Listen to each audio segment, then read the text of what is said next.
All right, well, we're going to start this very slimmed down, this lean episode of the Current Gen podcast. It's just me and Jeff because, we haven't shared how much we love and hate stuff enough. We haven't heard each other's thoughts on things enough. And Dan and Kyle have heard enough. So they took the week off. So it's just the two of us. But before we talk about things we like, things we don't like. Just the two of us. We can make it. Okay, that's copyrighted now. Okay. All right. And copyright strike. Thanks for getting us flagged. Yeah. Actually, that'd be nice if anyone YouTube noticed us. Nice. All right. So, but you've got a really awesome new shirt. Well, first of all, here's one of my Christmas presents, which I love. My Christmas story. Yeah, that's great. My Ralphie shirt, but it's not gaming or kind of gaming culture, nerd culture related.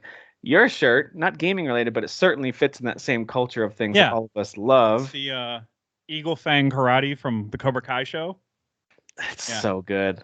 Super love that, cheap on Love Amazon. that the eagle literally has fangs. He legit has fangs and they have blood on him. It's so dumb. It really is dumb. I also got a God of War. I literally just Googled God of War or Amazon, whatever. God of War Ragnarok merch. Okay. This was the first thing that came up that popped. Ooh, it's like a stein. My attention. Yeah, it's a big mug. Look at that. Like it's one of those that you drink from and go, I'll have another, and you slam it down.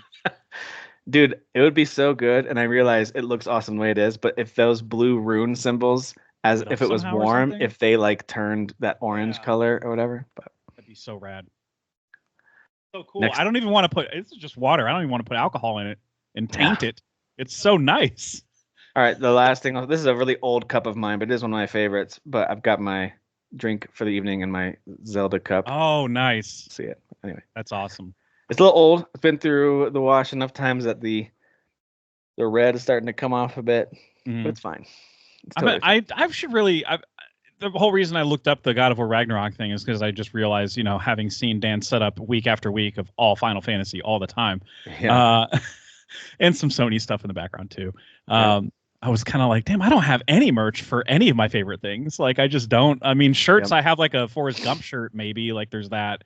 But, I mean, that is a version of celebrating the things that we love. True. And I just feel like, isn't it enough that I spend money on the games and love them and then talk about them for 3 hours a week or whatever, however long we go? Mm-hmm. And, but no, sometimes you find cool crap like this mug and you just go, why did I not buy this sooner? This is crazy. And that'd probably be my coffee mug if it could fit under the Keurig. It looks pretty big. I don't know if it would fit. It's massive. It's one of those bigger ones that you might have to do like a smaller. You get it mug like medieval times or something. Yeah. Exactly. Yeah. Oh man, medieval times. I've never been. I've had friends that work there. I've just never been. I liked it. You don't go for the food though, right? Like if the food is ass, you're like, okay, that makes sense. The food was fine. It was like not as bad as like bulk food you get in the cafeteria, but certainly not as good as you'd get at a restaurant if you were like, all right, I'll order the giant turkey leg. You know what I mean? Like it wasn't as. So it was somewhere in between. It was fine, and I still remember we had like old timey cups. They weren't as big as that God of War mug that you've got, right. But they were kind of old fashioned type mugs, but they had like Pepsi in them or something like that. I remember being like, this is just weird to like sit here watching these jousting matches, and this essentially it's like a Disney on Ice style arena. They just kind of make it look like jousting thing. And so I still remember like sipping my Pepsi. It's pro wrestling, more or less. It's pro wrestling. I mean, it's exactly what it is. And it's everyone, a work, dude. It's a work, dude. You're cheering for your knight from your section, but then by the end, whoever wins is going up against the real evil that shows up, and so now everyone's cheering for the good guy, regardless of what team he was on at the beginning. And yay! It's a good time. It really is a fun time. Well, it's fine. That's a work, dude. Yeah. So that's anyway, good stuff. Hey, there's a number of new things out this week that we need to talk about. I've actually, at the very least, what did we call it for Tim? The Tim Skim. I've given each of them at least a Tim Skim. I forgot about the Tim Skim. I've given each of them a Tim Skim, so we can talk about Dragon's Dogma, Rise of the Ronin, and Princess Peach at least a little bit. Each of those, and then there's a whole bunch of other games that have come out. Some of them are like big enough names or ports of big enough games that are worth at least mentioning. So we'll dive into that. But let's kick it off first with I think it's the one we'll talk about the least amount, so I just want to kind of get it out of the way. It's Princess Peach Showtime. Yeah. It's a significant Nintendo exclusive just for the fact that it's not a remake or a remaster. I think, is it their first brand new game this year? They did Donkey Kong, Mario vs. Donkey Kong. Anyway, I think you're right. It's the first party. I think so. Title Of the year, like it's brand new. Yeah. Because Unicorn Overlord was not Switch exclusive, even though they showed it on their showcases, right? It was on PC. Right. It's on PlayStation as well. Oh, it's on. Okay, gotcha. Yeah. Just thought Xbox, that piece of crap, trash can, teraflop. I don't blame them, man. Atlas, keep it off of there, man. Ugh. But anyway, plays so differently than the other consoles. It might be on there. Actually, I don't know or care. It's not on Xbox. Oh, no. It's not? Okay, that's funny. And I actually don't think it's on PC. I think it's just Switch and PlayStation. Oh, it is on Xbox Series X and S. Yeah. Oh, maybe it's just not on PC. I remember something was left out. Oh, it said Windows. Switch. Oh, wait, no, you're right. Windows, sorry. So I was confusing it for, I don't know, something else entirely that maybe doesn't even exist. Which is a surprise because Atlas has been putting all their RPGs on PC. Yeah. But also they've had success bringing out to PC later, so whatever.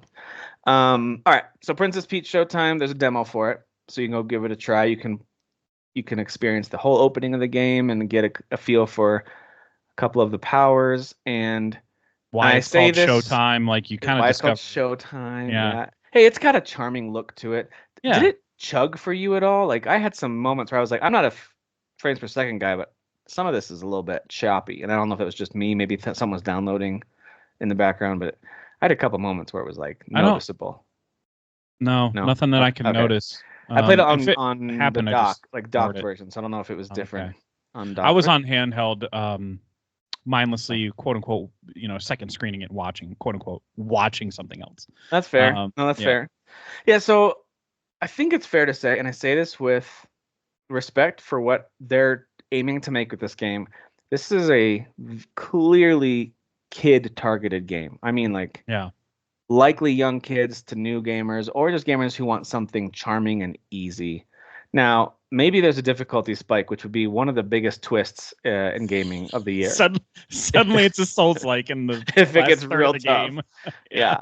But I mean, I'm talking like just spam one, but I was just hitting B like over and over again for the one boss fight, and I was like, pretty okay. much it. Yeah, because it does everything. There's some jumps, very hand-holdy. It does all of it. I was like, okay.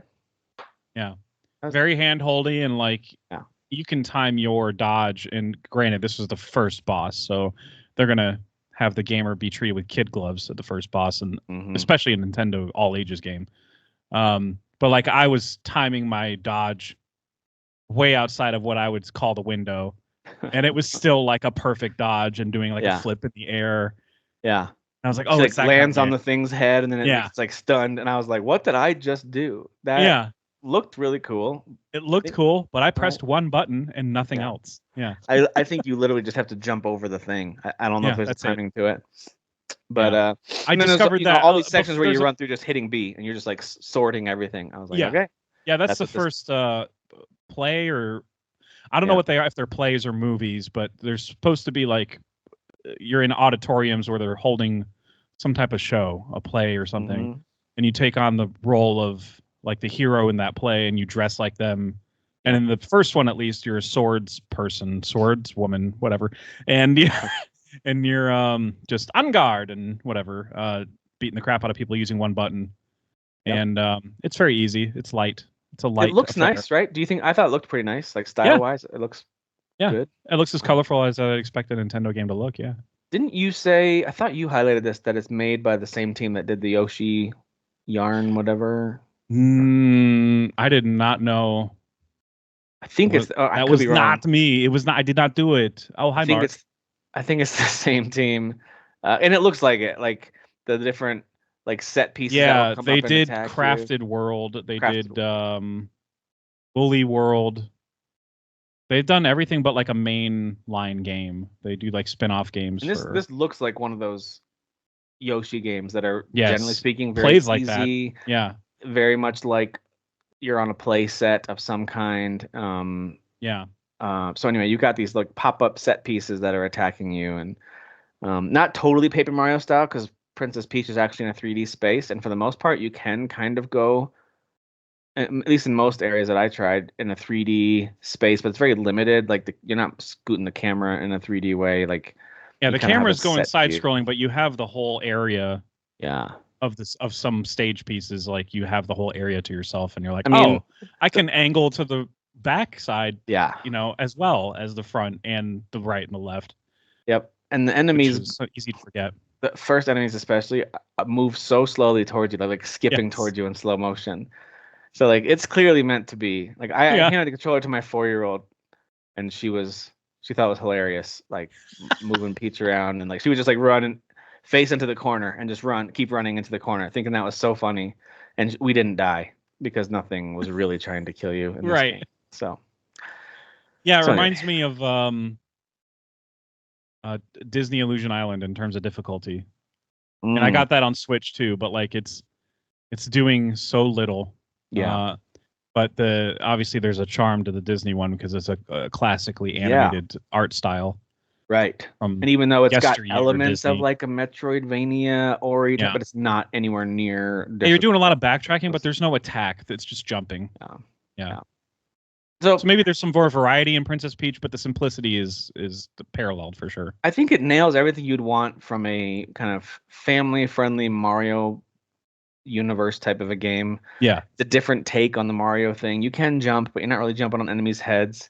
It's not meant to be a platforming. Like Mario Wonder had some platforming challenges that are not like for a 4-year-old who's learning how to play a game. Like some of those are so tough. And for sure. This feels much more forgiving and silly. And I remember when I first bought Mario Odyssey, I think I was still trying to get back into games, and I had not yet come on what was then Fathers of the Grind. I hadn't yet done any of that. Excuse me. Bless you. No, I'm kidding. I know it was a cough. I just say bless you for everything anytime blessings. Anybody does anything. Just yell blessings. That's blessings. Fine. Good tidings. So, I remember like the first level, and I couldn't figure out the what to do with the dinosaur at the beginning. Oh yeah. And I just quit. I was just like, I'm done. And now it's like one of your favorite. Yes. It's your favorite Mario thing. Easily my favorite Mario game. Yes. Yeah. It's just so magical. But like I immediately retreated to the mentality of like a 4-year-old just being like, I can't figure this out. I'm done with this. Yeah. That dinosaur and some of the vibes of that game do remind me a little bit of like Meet the Robinsons and the charm of that movie, which I think that's a pretty funny little movie. I don't think I've seen that one. I know that's animated, right? It is. Yeah. But anyway. All right. I know my nephew and nieces when they were kids watched that and Robots, and those were like the generation before me where I was like, oh, I missed the boat on those. I never saw those are all kind of like somewhere between mid-tier. They're not, I wouldn't call them upper tier, but they're above average to good range of like, all right, these are fun. Both of those, Robots, I think too, and Meet the Robinsons, and they're easy to overlook. But anyway, there's a dinosaur thing, and the idea of like when you possess the dinosaur just reminded me of it, and something with the music too, kind of that jazzy, upbeat Mario Odyssey soundtrack. Oh man, it's so good. Tops. And you know what? Princess Peach music is also good. I did know that. It was just like very jazzy, and I mean you can rely on Nintendo to. I mean they'll put their name on something that has a good score, basically, even if it's a different developer every time. It's like we got to have it jazzy and upbeat and really fun, and it is. Yep. Yeah, it's very fun. Good design. Overall looks good. It plays fine, but it is very simple. I'm talking 1 to 2 buttons max you need to learn. Yeah, super forgiving. So I do recommend it if you're looking for something simple and fun, especially if you want to play it with your kids, or maybe your young kids want to watch you play it because it's got a cartoon vibe to it. Although it's all written dialogue, which is kind of a bummer. Yeah, you get some of those typical Nintendo character noises. They'll say like, "Oh," and then like there's a whole bunch of words. Exactly. Yeah. Not that it needed to be totally voice acted, but in the moment when I realized 4-year-old's not reading yet, now I'm reading this like it's story time. You know what I mean? It's the type of gaming experience it would have been. Yeah. So I started reading out loud. I was like, I don't want to do this. Anyway. Guess what we're not doing? We're not buying that game. I'm not gonna purchase this game. It's $60. It's gonna be great for some people, not for me. It's gonna have to be like 20 minimum for me to consider. I just don't see why I'd want to experience it. You know, there's some games where you're like, hey, I can recognize that is fun and the target audience will enjoy that. and it looks cool. I got to kind of hear some of the tunes. Maybe I'll go and listen to the soundtrack at some point just to hear some of the other tunes that they have. But I am not I just don't feel the need to like experience the game. I don't know. I just don't feel the need to experience it. I know that goes counter to what many of us struggle with FOMO. Like we don't want to miss out on something that everyone's having a good time with. Stuff like this, I hate that feeling so much. I have no FOMO for stuff like this. I'm like, great, man. This is a charming little family game. Go for it. Yeah, but like not everybody's it's not belittling it at all. I think it's Yeah. worthy of its 7s and 8s and averages that it's getting. I think it's somewhere in that range, which means it's good to great. That's awesome. Just not. Yeah, it's not like for me. It's more the titles that everybody's talking about, where they're like Elden Ring was like the last time I had serious FOMO that I was like, what am I not getting here? And everybody was loving it to the point where it's like one of the best games of all time. Talk and all that stuff. You know, it was probably even more annoying for you. Oh, okay, I don't. All right, I'm gonna put words in your mouth, and you tell me if this is wrong. Can I put something in your mouth? I'm gonna do it. Okay. So close your eyes. People like me who are not Dark Souls fans. And I played Elden Ring, and at first my impression was this just feels like another Dark Souls game. I don't think I'm gonna get into it. And then I remember over time coming back and like, I don't know, like I'm kind of liking it. Like I got through the first act. Exploring's pretty fun. And then a little bit farther, I was like, guys, I beat like the 3rd boss. This is pretty awesome. And over time, I remember I kept coming back to it like, hey guys, I think I love this game. Hey guys, I think this is one of my favorite games of the year. Hey, this might be one of my favorite games of all time. So like my love for it was growing as I dove deeper into this game. Yeah. And I wonder if you were kind of hoping like, all right, everyone who doesn't like Dark Souls is with me, right? We don't like this thing, right? There's a part of me that's kind of like, right, everybody, Dark Souls. Huh? Right. Big so, fart noise. We know that Dan plays at least some of those games, and he finished Elden Ring, and it wasn't his favorite, but he also did appreciate what it was doing. So I think he liked it, just didn't love it. Kyle really loved the multiplayer part, even though he didn't finish the game. He spent tons of hours in it, played multiplayer, really enjoyed it, and of course Derek and I, it was our like favorite thing that year. And then Jeff's kind of like, I used to have at least one buddy who didn't like this thing with me. And none of you are with me because even Dan, who didn't want it to be the overall game of the year, even he was like, "No, this is a fantastic game." It just didn't click for me. Like, so it was just Jeff kind of like, yeah. Even my brother was playing it for hundreds of hours. Yeah.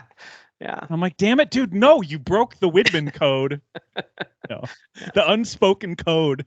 Yeah, man, it happens, and I think that's okay that it happens sometimes. It happens to me with some games here and there. Baldur's Gate 3 was one of them where I did put a good chunk of time into it.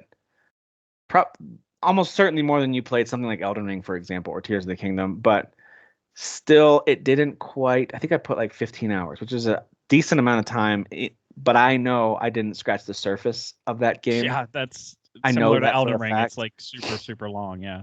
And so I was just like you were, absolutely okay with acknowledging its greatness and allowing others. But number 5 tops greatness to champion it. But I was not allowing it to go above the 5th spot.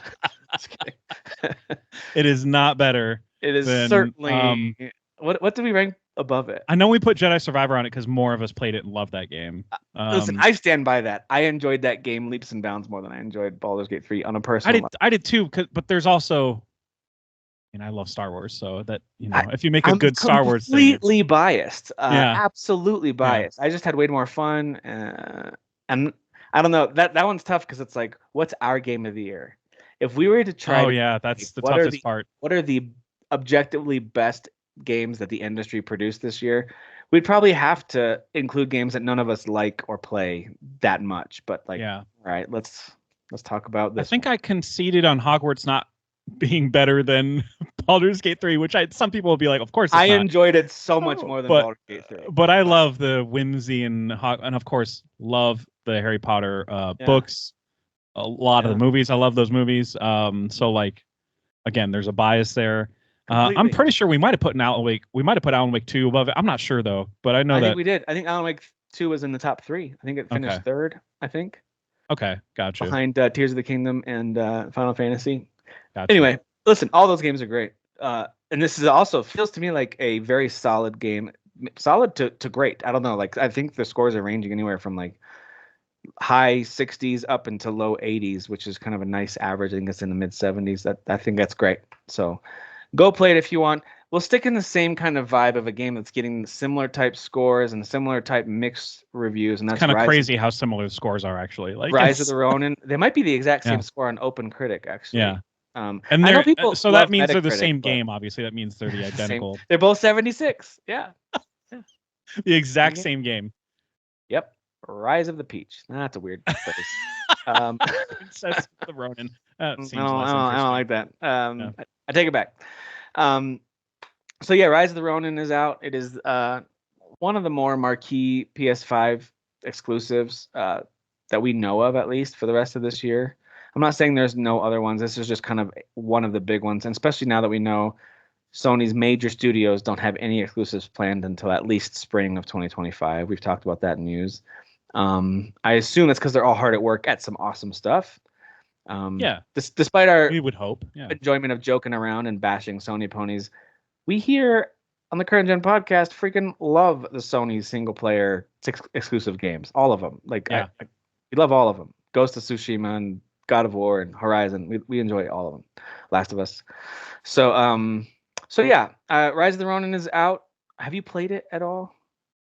No, I downloaded it, and then I mean, you guys, including people in the group that love the game, you educated me on what to expect out of the combat, and I was like, oh, I'm gonna hate that. Never mind. I uninstalled it as soon as you filled me in. Can you get a refund on it? PlayStation's not as chill about that as Steam They're not as cool as Steam is. That's you have to like jump through hoops and stuff, and it's whatever. It is what it is, and maybe I will end up going back to it and be like, well, let's see. Well, hold on. Yeah. You know, maybe I'll get curious one day because that's happened. You'll do that, but I don't know that. I don't know that it's a Jeff game, and that's not because like you can't play it. You absolutely could. Like, there's nothing about the combat or the gameplay that's like too difficult for people. It's more of the style of it, what you have to focus on. So Rise of the Ronin is made by Team. Is it Team Ninja or Ninja Theory? I always get them confused. I think it's Team Ninja. Team Ninja, yeah. Ninja Theory is Hellblade. Is that right? That's right. That's correct. Yes. Yeah. And owned by Xbox. Who cares? Yeah. Okay, so literally nobody cares. No one cares. Everyone hates it, actually. So anyway, so this is the same team that made the Neo Games, and it shows. So if you played too, right? I think they made Wolong. I think so. Now I'm saying it nervously because I'm like, is that correct? I know there was a lot of at least there were comparisons. Oh yeah, they were developer of Wolong. Yes. Oh, okay, gotcha. By the way, it's impressive that they made a huge game like Wolong, and then this game. Both, I think they came out roughly within a year, within 12 months of each other. So that is like exactly a year. Yeah. That is very impressive. This game is a big open world experience. I don't know how big. I've looked at the map and tried to see where the Fog of War is covering things. I don't know if it'll be like Elden Ring, where you think you see the map and then over time that expands and your map just kind of zooms out and you're like, holy crap, okay, stop. Like, you get a little bit frustrated. You're like, how big is this stupid map? Rebirth kind of does that too, where it's like, here's your world map. Yeah. And then when you zoom out, it's like one island. And then now I'm in chapter 12 and I'm like, can you settle down? Yeah, calm it down. So yeah, I don't know if the game is absolutely massive. I can't say that, but I can say that it is an open world. Certainly has those elements of, you liberate a little village and a bunch of icons pop up. You can go find these little cats, for example. You pick them up and pet them and you get a little cat counter. Like, it has those little touches of like, it has a little bit of that open world stuff. Final Fantasy has the trademark on those type of side quests. That's not right. I know. That's true. You can also, in Final Fantasy, you can pet the little chocobos that have by the way, I've pet every single one of them. So do I. They're too cute. Dan was saying, like, what's with the little sprout growing in the back? I think that's the egg that's not totally broken off of them. Right. I think so too. It's just coincidence that every single one of them has that problem. But same problem. Yeah. Exact same problem. And the animators are just like, I don't feel like drawing their butt. Yeah. Do you feel like drawing their butt? No, let's just put otherwise, like, on them. It doesn't make sense that the grown-ups don't have a tree on their back. So it's clearly like the egg that's right. Anyway. So anyway, yes, this is the opening chapter or so is absolutely linear. Go through get these story beats. You create your character, you create your blade twin character, and then you get to pick between them. You can swap between them in mid combat, and then at the end of that chapter, you kind of pick which one is going to be your main character. So technically, you're building two main characters to choose between at the beginning. Oh, that's cool. And you can decide what they look like, if they're brother sister, if it's two men, if it's two women. It doesn't really matter. They're not siblings. I shouldn't have said brother sister. There's no clarification of what the relationship is outside of you've trained together and known each other since you were kids. And so you're called Blade Twins. And then there's a moment where you have to make a decision which one's your main character moving forward. And then some stuff happens. So like the storytelling and some of the cinematic stuff, I find to be pretty cool and very bloody. It's very violent. So if you like the Nice. blood splattering of samurai storytelling, it is all there. There's even during the combat in game. So in the cinematics, yes, but also in the game as you're slicing up bad guys, as you break through their it's kind of their stamina meter. It's like their key, but it's kind of stamina as well. And then when you do a finishing hit on him, you might spin around. You're like, I cut off his arm and head in one swing there at the end. Holy crap! Like, and just blood everywhere. Like it's very very much a bloody game. But probably more realistic in that sense compared to like when you played Ghost of Tsushima, there was blood, but it wasn't obscene unless I'm forgetting. It didn't feel obscene to me with Ghost of Tsushima, but I know it was there. This feels more I know like, it was there. That was like you'd have, at least my character would have like so much blood on their clothes after finishing, like clearing out a there would be camp. blood. Yeah. But this is more. But This feels like it wasn't like comically like spraying everywhere. Yeah. You know, like, and I know what you're talking about because I think This Neo is- does the same thing in Wolong too. So, But yeah. it fits. It kind of fits with the world they've built. There's also a really cool mechanic. They had this in Neo too, and I forget. I'm off the top of my head, I'm blanking out on what the name of it is. But the idea is that as you use your weapon, it actually gets covered with blood and stuff, and it kind of, as your weapon's getting essentially dirty, it can kind of slow down and weigh down how much key moves are costing you, how much blocking is costing you. So you quickly hit R1 after a combo, and you'll kind of snap the blade, and the blood flies off of it, and it cleans. So you do that like while you're fighting. So you're like, and then you just kind of, it's almost like just I've shaking. seen the animations of that. It looks so badass. It looks awesome, and it gives a Yeah. nice, and there's this cool shine effect and sound effect that kicks in when you time it right. And if I remember correctly, there are actually some moves that tie into that are special to that. You have to have it cleaned in order to do certain moves. Anyway, it's just a really cool effect. I like that a lot. And you pick between a couple different. I guess they're kind of like classes. It's meant to be your origin, I suppose, but that changes some abilities you have at the beginning and what stats you focus on at the beginning. Apparently, from what I've heard, you can adjust those over time. There's chances later to mold and shape your character a little bit more. But I picked strength, which gives you higher defense and higher attack overall, just generally speaking. So I wanted survivability in a game like this for as long as I can. Totally get that. But it also gives you this really cool deflect. So when an enemy is shooting a gun at you or a flaming arrow at you, this is set in the 1800s, so there are a lot of firearms. But when they shoot at you an arrow or a bullet, if you block it right at the right time, you do what's called a counter spark, which is legitimately just a parry. It just has a whole bunch of it's a huge part of the gameplay in this is parrying or counter sparking right at the exact moment. Not only can you stun the enemy and do damage to them, but in the case of projectiles, your blade will actually catch on fire, and you can now jump in and start catching them on fire with your now burning blade. So if you block a bullet, there's this huge spark that I've hits, seen and your that blade too. catches on fire, and you start slicing at them. Is so super freaking satisfying. Yeah. I've even used it to the point where there was an archer up here, a couple enemies on the ground. Archer shoots at me, I counter spark it, blade catches on fire, and I just start setting all the enemies on fire, and the archer keeps shooting at me. It just felt really cool, so I liked that a lot. But yeah, it can feel a little button mashy if that's how you want to play, but you're not going to have a lot of success playing it that way, which is going to be a bummer for some folks. I haven't tried it on the easiest setting, which is meant to be more story focused. That might allow you to do a lot more just, let me just bash square and every once in a while hit triangle for my special whatever and just see if that works. It might work. I don't know.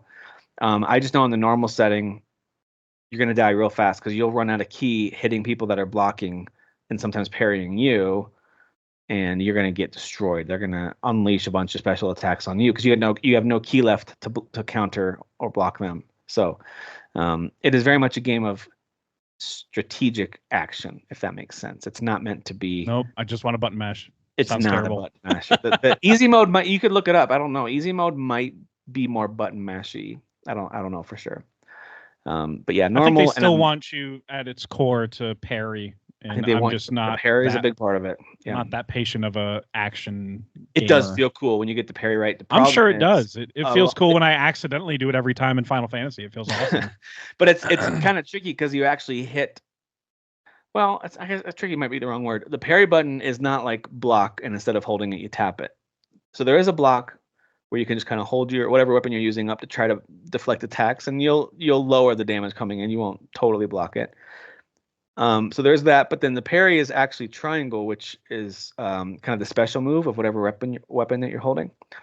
And so if you mistime it, you'll just swing your special move at them. So it's not like a wasted button hit necessarily. You still might do some damage. You're just not going to parry their attack. Okay. So in the flow of combat, it actually kind of works where it's like I didn't parry perfectly, but I'm still doing damage. I took hits there. I didn't stop them from hitting me, but I'm still doing damage. As opposed to, for example, in Final Fantasy VII Rebirth, if you're doing the block and trying to like parry there, you're either blocking or parrying or not, or you're just taking damage.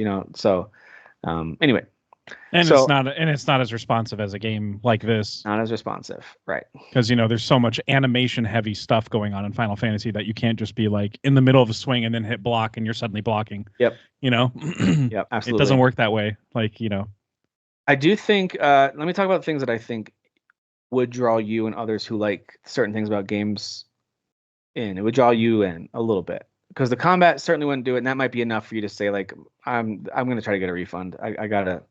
I'll come back to this later, maybe someday. But the exploration in the world, like the visuals are pretty good. I know there's been some bashing of them. I actually think it looks pretty good. It's not to the level of Ghost of Tsushima where you're stopping and taking pictures every 5 seconds because it's like one of the prettiest things ever made. It's not to that level, but it does look pretty nice. The design is good. Especially when you get to the open world and you kind of just see the landscape. I think it looks very nice. But I mean the character models, and this is true of games that I absolutely adore. So it is not I'm not bashing it. But the character models when they're talking in cutscenes, oftentimes the mouths are like, this is not right. Like they're not matching up. It's a little bit. Yep. They're a little bit going. Well, there's a bunch. It's a little bit of that, and that's okay. It's not ideal, but it's fine. So anyway, all that to say, there's all those kinds of elements at play. Things I've mentioned about Banishers, where it's like, hey, some of the textures are clearly not AAA standard, but it's fine because the overall design and world it works so well. I'm able to let those things slide. I feel the same here. If you get real close, I'm sure the cliffs, Dan, aren't amazing, but it looks. I think it looks good. Not great, not amazing, but not bad. I think it looks good. And so I like the design of it, especially when you're in combat, swinging your sword around and enemies and there's blood flying everywhere. I think it looks really sharp. So I do know that there's the lack of enemy variety just in terms of if you've played Neo and you loved fighting monsters and demons and all that stuff, the most you get to that in this game, and this is from what I've seen and read about it as well as experienced so far, is just really large humans that are like harder to beat. They'll be called formidable foes. But they're just humans who are better at fighting, have better armor, a better weapon. Interesting. Like you're not really gonna. It's set in the real world. It's not meant to be fantastical, where you're fighting, a demon or a spirit or something. So, I did hear about that in reviews too.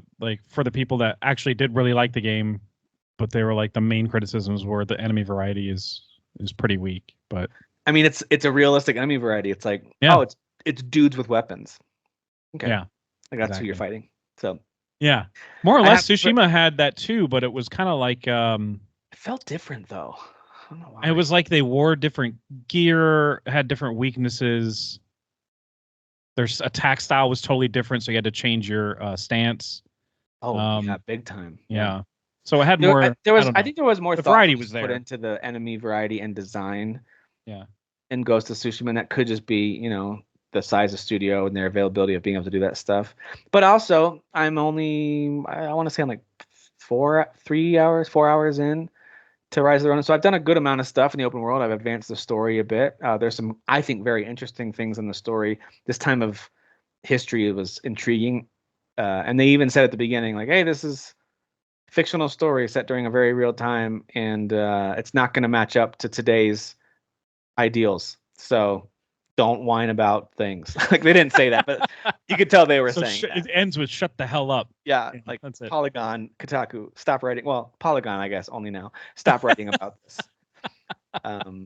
So yeah, no, I think overall it is good.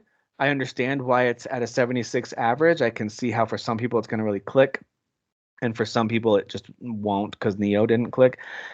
I don't know where I would personally stack it up compared to my, let's say dozen or so hours in Neo 1 and much fewer in Neo 2, like maybe 4 or 5 in Neo 2. So I didn't, of course, finish those games. Those are very lengthy games, and I kind of just fell off of them. So I don't know where this stacks up for me personally. Major fans of those series could probably speak to it better.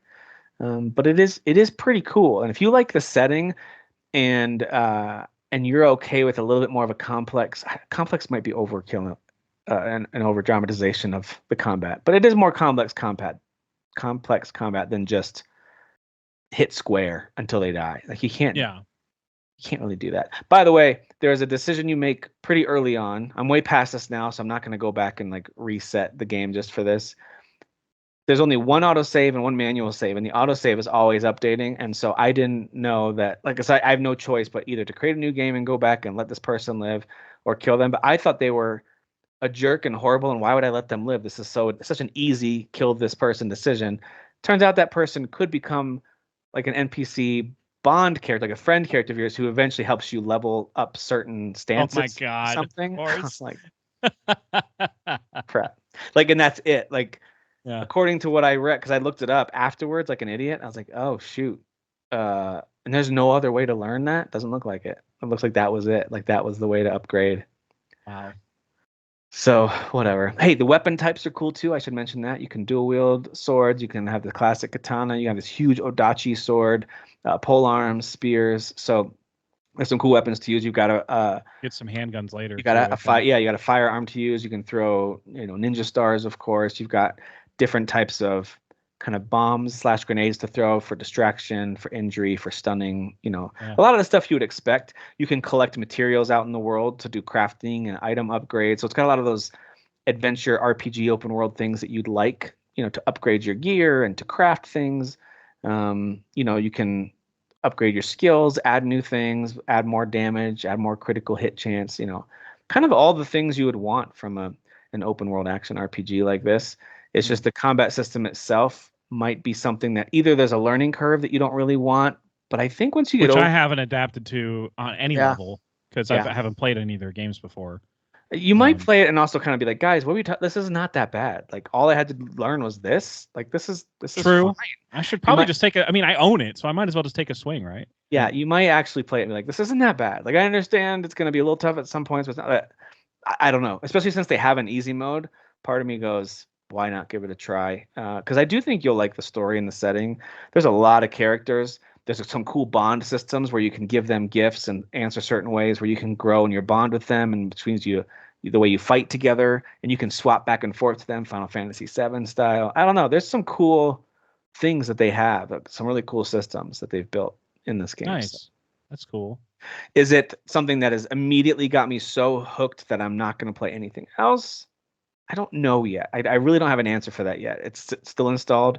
I just played it a little bit more last night while I was waiting for Dragon's Dogma 2 to install, and I ended up playing it way more than I thought. I was like, I'll just play it till it installs, but I kept playing it and I kept playing. So I was enjoying the open world. Like, oh, go over here. There's a new icon that popped up. Oh, there's a cat over there. Let me go pet it. Like whatever. Yeah. And those are the only things you can do. Those are the only things. You free villages and you pet their cats. I could have made a dirty joke about it, but I didn't because I'm mature. So, and I will refuse to make a joke. I'm feeling extra mature tonight. Cheers. You're welcome. Well done. Another. I will Boy. All right, so that's it for Rise of the Ronin. I know you haven't played it yet, Jeff, but I think you have played some Dragon's Dogma 2. Very little of it, but yes, I have played this game. What's been your experience since you fired it up? So you have it on PS5, right? I did get it on PS5. Right. I avoided the whole trappings, I guess, of a game launching on PC because apparently AAA games just don't know how to launch on PC anymore. there's a whole lot. I mean, you guys can look it up on the headlines. There's a whole slew of review bombing going on because of performance issues on PC. I think it's specific to Steam. I don't know if it's on sale anywhere else. Yeah. Not on sale, but you know what I mean. Being whatever. It's not on Epic Games or anything. I think you have to get it through Steam. I think that's what I was guessing. Okay. But yeah, I ended up getting on PS5, especially because Kyle reminded me that you can share pawns with each other if you're on the same system. So that was like kind of like a no-brainer. Like, oh well, then yeah, I want to definitely borrow Kyle's pawn and he can borrow mine, and stuff like that. So like, remind me of how that helps you out, other than just for fun, knowing that you're using the other person's pawn. Can you level them up for them, or how does that work? No, okay. You can't, because you're borrowing. Like, you have one pawn that's going to be with you the whole game, and if they die, you have to go to a summoning stone and get them back. Okay, that's what I thought. Yeah. But you can hire 2 extra pawns to come and walk around with you, and they're just with you for like a short period of time. And they don't level up; they just come with you at the level that they're at, and they just help you fight, basically. Which is great on it, actually, because like I've barely put any time into this game, but like, I immediately knew, like, okay, this is different combat than Final Fantasy. Like, this is like, it's not the same thing at all. Like, there was one of the first side missions, and they just come up to you, by the way. Like, you'll just be walking around, and then somebody will be like, "Hey, I need help with this," and you're like, "Oh, okay, I guess it's a side quest." All right. Yeah. So like, I took on a couple side quests early just to get a feel for the mechanics and stuff like that. Okay. And like, one of them was help protect some guy who's way out of his depth. He's like a noob soldier. And he was fighting a bunch of birds that can like enchant you and put you to sleep. And they're I'm a freaking thief. They're flying around, and I'm like running up to them like, "Get over here!" Trying to hit them, totally forgetting that this game has a jump button. Yes, it does. Yeah, it does not have a lock on though. So for a flying small enemy, that could be frustrating. Yeah. So instead, I just hung around my pawn, who's a mage, because I wanted somebody ranged. I didn't want an archer though, because I think that's what I did for my pawn. My main pawn is a mage. I'm a fighter, and so yeah. Oh, nice. Yeah. I went with thief because nimble. They got the dodge mechanic and stuff. They can roll out of the way like really, really fast. Yeah, and having no dodge is a little annoying. I'm used to it already. I've played it for like an hour and a half, and I've already adjusted to that. Like, yeah, but you're more tanky as a fighter, I would assume. I use my shield a lot, and it's pretty great. I bet it is. Yeah. Yeah, but so I mean, there's some adjustments I'm gonna have to learn whenever I do have the ability to make time for a game this dense. But yeah, I was very impressed with the character creator. There were like so much to do. Yeah. There's so much to do, and at a certain point, like I just said, he looks cool. Let's just move on. Like I just wanted to move on, and I tried to make my pawn look a little derpy, but instead I made him look like a kind of badass lion man. Like he's got like a huge mane, and he's kind of tall and lanky. His name's Charfy. I don't know why I landed on that. I thought you made someone named Uggo. You can. That's his moniker, and I think that's what other people can call you in the game. Gotcha. I think because that's a pre-selected list of names that are actually voiced. Okay, exactly. And my main character, his name is just Flynn. I just went with a basic name, but the nickname I gave him is like Pickle or something. I just want to hear people call him Pickle. Like, I gotta be honest, and I'm guilty of this. Can I just be transparent with you today? Okay. Is that okay? That's fine. Everyone, I'm just gonna get real. Calm down for a sec. Uh-oh. When it comes to character creators, I am the most basic bro. Like I just make. Do they have beards? Cool. I'll make one with the beard. I want him to have like a Witcher style haircut. Yeah. I want him to be big and muscly, and then I can create my side character. I want it to be as attractive as possible. She's going to be casting magic for me, just in case there's a romance in this game. Like, I am such a basic bro when I go. And I look at other people's creations and I'm like, oh, that's actually creative and interesting. I quickly discover the characters I make and even the side characters, because you can do this in Ronin as well. So like I've had 2 games where I'm creating a main character and a key. And a side, kind of, yeah. Baldur's Gate does the same thing too. Yeah, it's so funny. So boring. And I don't know why I can't break out of it. I kind of just do especially with games because these are not the only games to have this, but over the course of gaming, when there's a second character I get to create, I go, oh, now it's time to get stupid. And that's when I move the sliders to either let's one see what side these sliders or the can left really completely. do. You know what I mean? Like, I mean, you can make them look like the dude from like from that movie Mask in the 80s, Eric Stoltz. Oh my God. You can make them look so freaking goofy looking. Yeah. Well, I know that's not nice. It's the premise of the movie is script whatever. It's not Sorry. a true story, everyone. Chill out. It's not. Oh, I thought it was based on a true story. Anyway, that's what I tell myself to allow you to make fun of him. Oh, okay, cool, gotcha. Anyway, you know what I'm trying to say. Like, you can make them look as ridiculous as possible, but every time those templates that you select, they end up genuinely looking good. So I'm kind of like, crap. I don't want to change it too much. He looks good. So like my main character is like a seasoned like 50, 48-year-old dude. And he's kind of got like, he looks like the guy Bronn from Game of Thrones. This is absolutely based on a true story. I was really wrong. Keep going though. Oh, see, I thought it was. I'd never seen the movie, by the way. But yeah, I made him look kind of like Bronn from Game of Thrones, who was like gosh, who was he? I guess he served House Lannister, didn't he? He served. He kind of had slick back hair. Yeah. He served Tyrion, and then he kind of like he was a sellsword who kind of became loyal to him over time. Exactly. But yeah, he kind of looks like him, and he's got like more scars, and obviously he has facial hair. He has like more like a pirate mustache. Yeah. Renaissance man mustache, and then of course I got a cat lion man that has like a mane of a hair and a weird sideburnt chops. Follow me. Yeah, and he's like, oh, hello. Yes, he's like, it's not the kind of voice you would associate with him at all. But it's because the demeanor I chose for him was like kind-hearted, meaning he's gonna heal me and he's gonna help me. He's gonna be on my ass the whole time we fight. Yeah. So the voices that come with that are very like, oh yes, hello, yes. Yeah, because they're like sweet. It's like sweet voices, right? It's like yes, sweet. They're very nice voices. Yeah, they're much higher pitch. Like even the lowest pitch is a pretty high pitch. Yeah. So it's just really funny. Just so. Yes, I believe it, and I love just like standing there, like messing around with like menus or pressing random buttons while we're on the way somewhere, and he'll just use that opportunity to go off and collect things on the side. I'm like, I didn't even tell him to do that. Like, it's just cool. The pawn system is so rad. And I also love seeing these videos on TikTok. I haven't done any of this stuff yet because I'm so early. You can pick, like, if you're prompted to pick something up, you can pick it up. And that includes like wildlife. You can pick up a deer and just throw it. Like, have you picked up any enemies during fight? I did that. No, I haven't done that yet. So I knocked a goblin down. It's the stupid goblins that wear the shields as a shirt and they come like walking up to you. Oh yeah. Kind of annoying. Unless I'm sure you could probably dodge behind them. I can't. I'm not as quick to do that. Anyway, right. So I was able to just kind of hang around my down, pawn basically, and I just picked him up and I just ran over and I threw him into the rock wall and it took off like half his health. I was like, that was cool.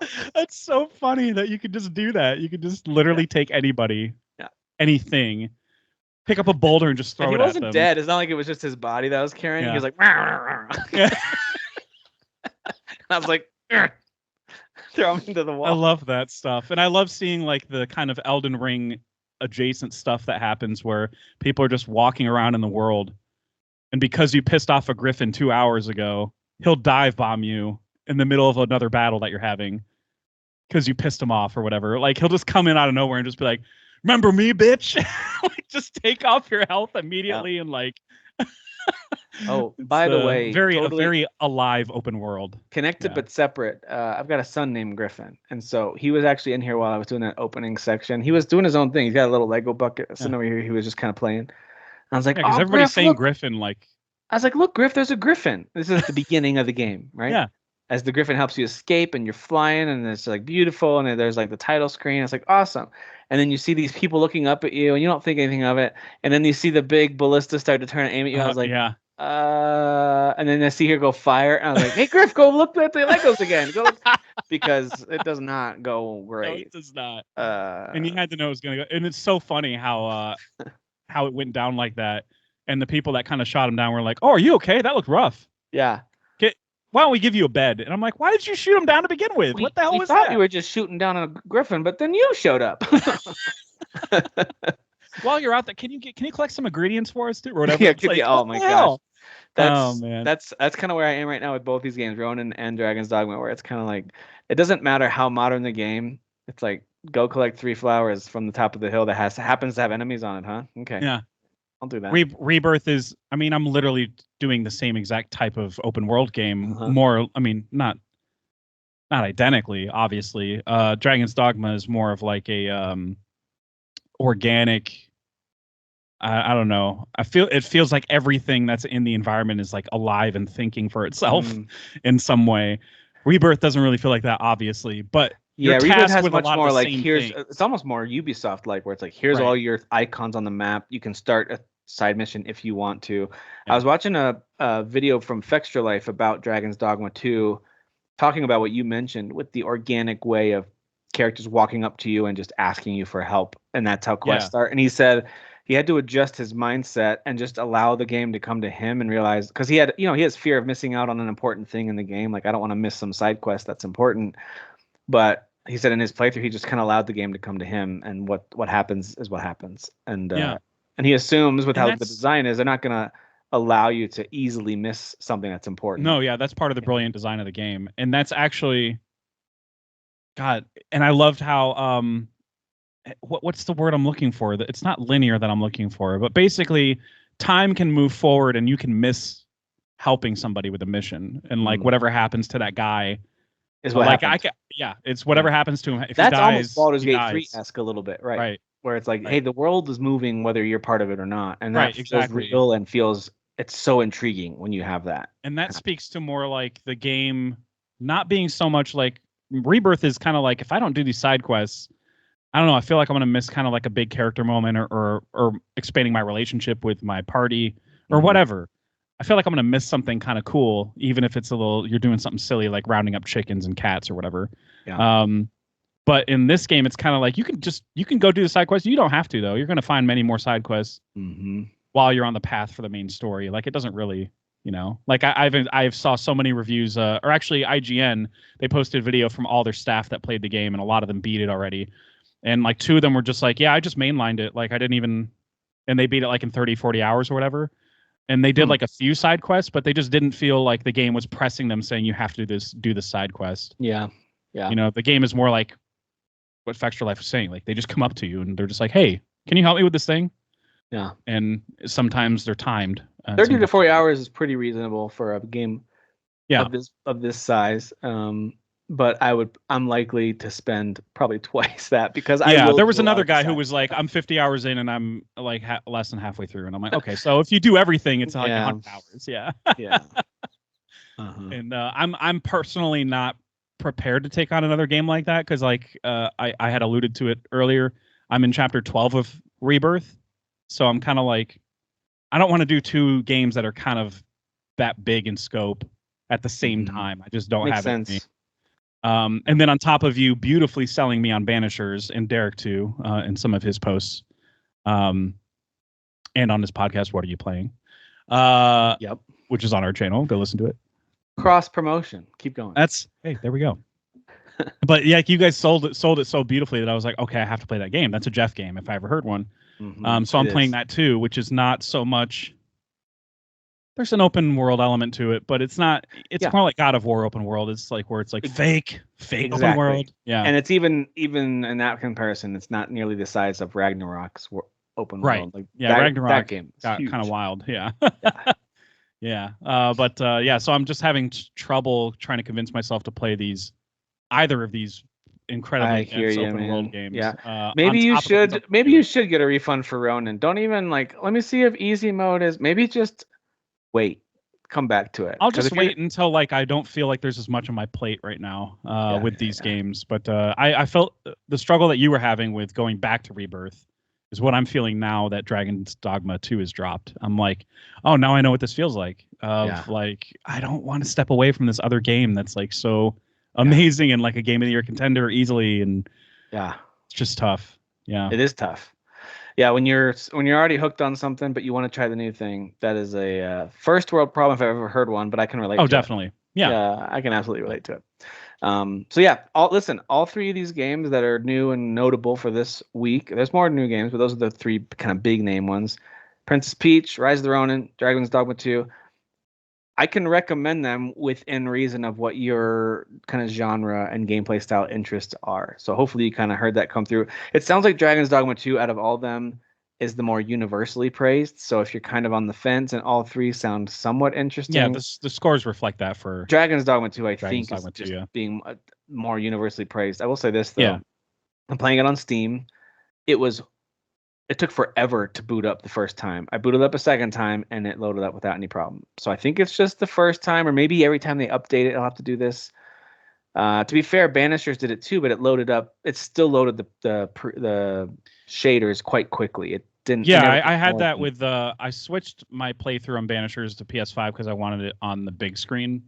There you go. Yeah. But it does on like my the big ass shader, OLED. the shader percentage but thing. That did happen on Steam where it was like, what's happening here? Why is my CPU getting hot and all this stuff? Yeah, it slows down while it does all the shaders, and then as soon as it's done, like the moment it's done, it's fine and it's smooth. Yeah, and then I boot in the game and I'm like, this is beautiful. Like I didn't expect this. Like and it's the same thing on PS5. It looks amazing. It's Banishers looks way too good for what it is. I totally agree. Plague Tale levels of like, what did I stumble upon here? Yeah.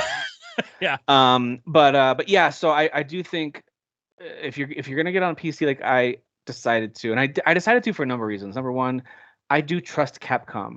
They do make good PC versions of their games. I've played the recent Resident Evil games on there. So anyway, I trust them to make a good PC version, and I do understand that right now it's got a lot of criticism, and for good reason. My PC, and I even lowered all the settings that I could. It gets smoking hot, and I don't mean that as a compliment to it. Playing this game. Sorry. And then I got to the scene where it finally added in like more than just 2 or 3 characters at once. They're all standing around right at the beginning as you make your first pawn and that kind of thing. There's only a group of like, there might be 16 characters or something, maybe 20 characters at the most within view. And the whole thing slowed down so much. I was just like, and the textures that were loading in, it had this weird like fuzzy look to it. Everything looked fuzzy, not blurry, but everything had like a weird fuzz, like a vignette filter on it. Yeah, it did not look good. I don't know what was happening. So I don't know if there's settings I need to continue to tinker with, which I certainly will, or if it's more of a thing where I'm like, hey, keep chugging through Rebirth, play some more Ronin, and wait for Capcom to issue a huge patch for the PC version, which I'm confident, and they've already said they're aware and they're going to address a lot of these things. They didn't even let a full day pass before they were like, okay, here's our plan. Here's our roadmap. So I think it's going to happen, but it might take a while. Like the issues with optimizing for so many different PC builds, that's not an easy one. So it could be a while. I mean, the best news to come out of that is that we're not hurting for games whatsoever. So it's kind of like, I can wait. I can wait. But also that is why I kind of end up convincing myself to get a console edition of almost any game, any big game, especially.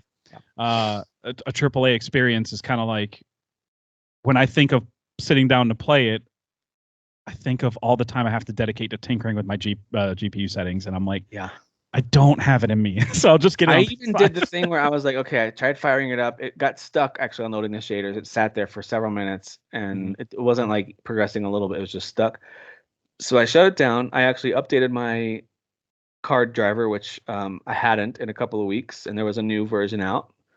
So I updated that. I rebooted the whole. I rebooted the whole PC. And I was like, all right, let me just sometimes just resetting it gives everything a chance to. Oh yeah, they released a new one for Horizon PC. Yep, for Horizon. Yeah. So I did all that stuff, loaded up.